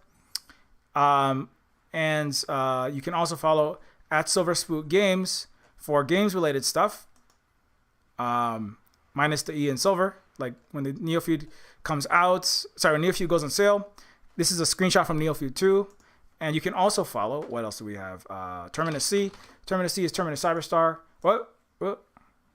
Terminus C is Terminus Cyberstar, where we have a low poly cyberpunk immersive sim in the vein of late 90s games like Deus Ex System Shock 2. It's a cyberpunk RPG game being developed by myself and a handful of other folks. I am the content director / lead writer on this game.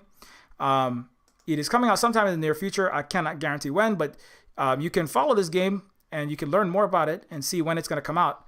And or demos that might come out for it by checking this out. And you can follow the Terminus Cyberstar Discord there. And and you can also follow let's see. You can follow Positive Synergy at _1983, who is also working on music and should be coming out with an album of music. And is also another native Hawaiian and our member of the Silver Spook Hui / Cooperative. So if you want to keep up on when that new album comes out, that's going to be by a native Hawaiian, and get some other education in the streams that Positive Synergy is doing, do follow Positive Synergy over there. And of course you can also follow. I'm just gonna do them all because why not? You can follow Holly Argent or the Tech Fairy at who works with Magic Storytime. Which is a really cool, I think it might have just recently finished, Magic Twitch stream with magic shows and fun stuff. And the Goblin Mother, Kate Nix, who is a musician and also Trash Goblin, and also does shows like the Lullaby Lounge. So, So Holly is, also is the ultimate producer of the left, according to many people. Holly does do a very good job, as always, of keeping everything that we do together here, keeping links dropped and everything managed on the internets. Anyways, that's good. Thank you so much to all these people on the list right here. Sorry I didn't talk about Eternals that much for much of the stream, but I just put that up there so that YouTube will maybe show my channel in an algorithm sometime. Because it's a Death Star satellite. Anyway, thanks a lot to all these people. Very much appreciated. Thanks a lot to everybody who watched. Thanks a lot to... don't forget, we're going to be coming back on 4 o'clock on the Twitch channel for a indigenous language preservation panel.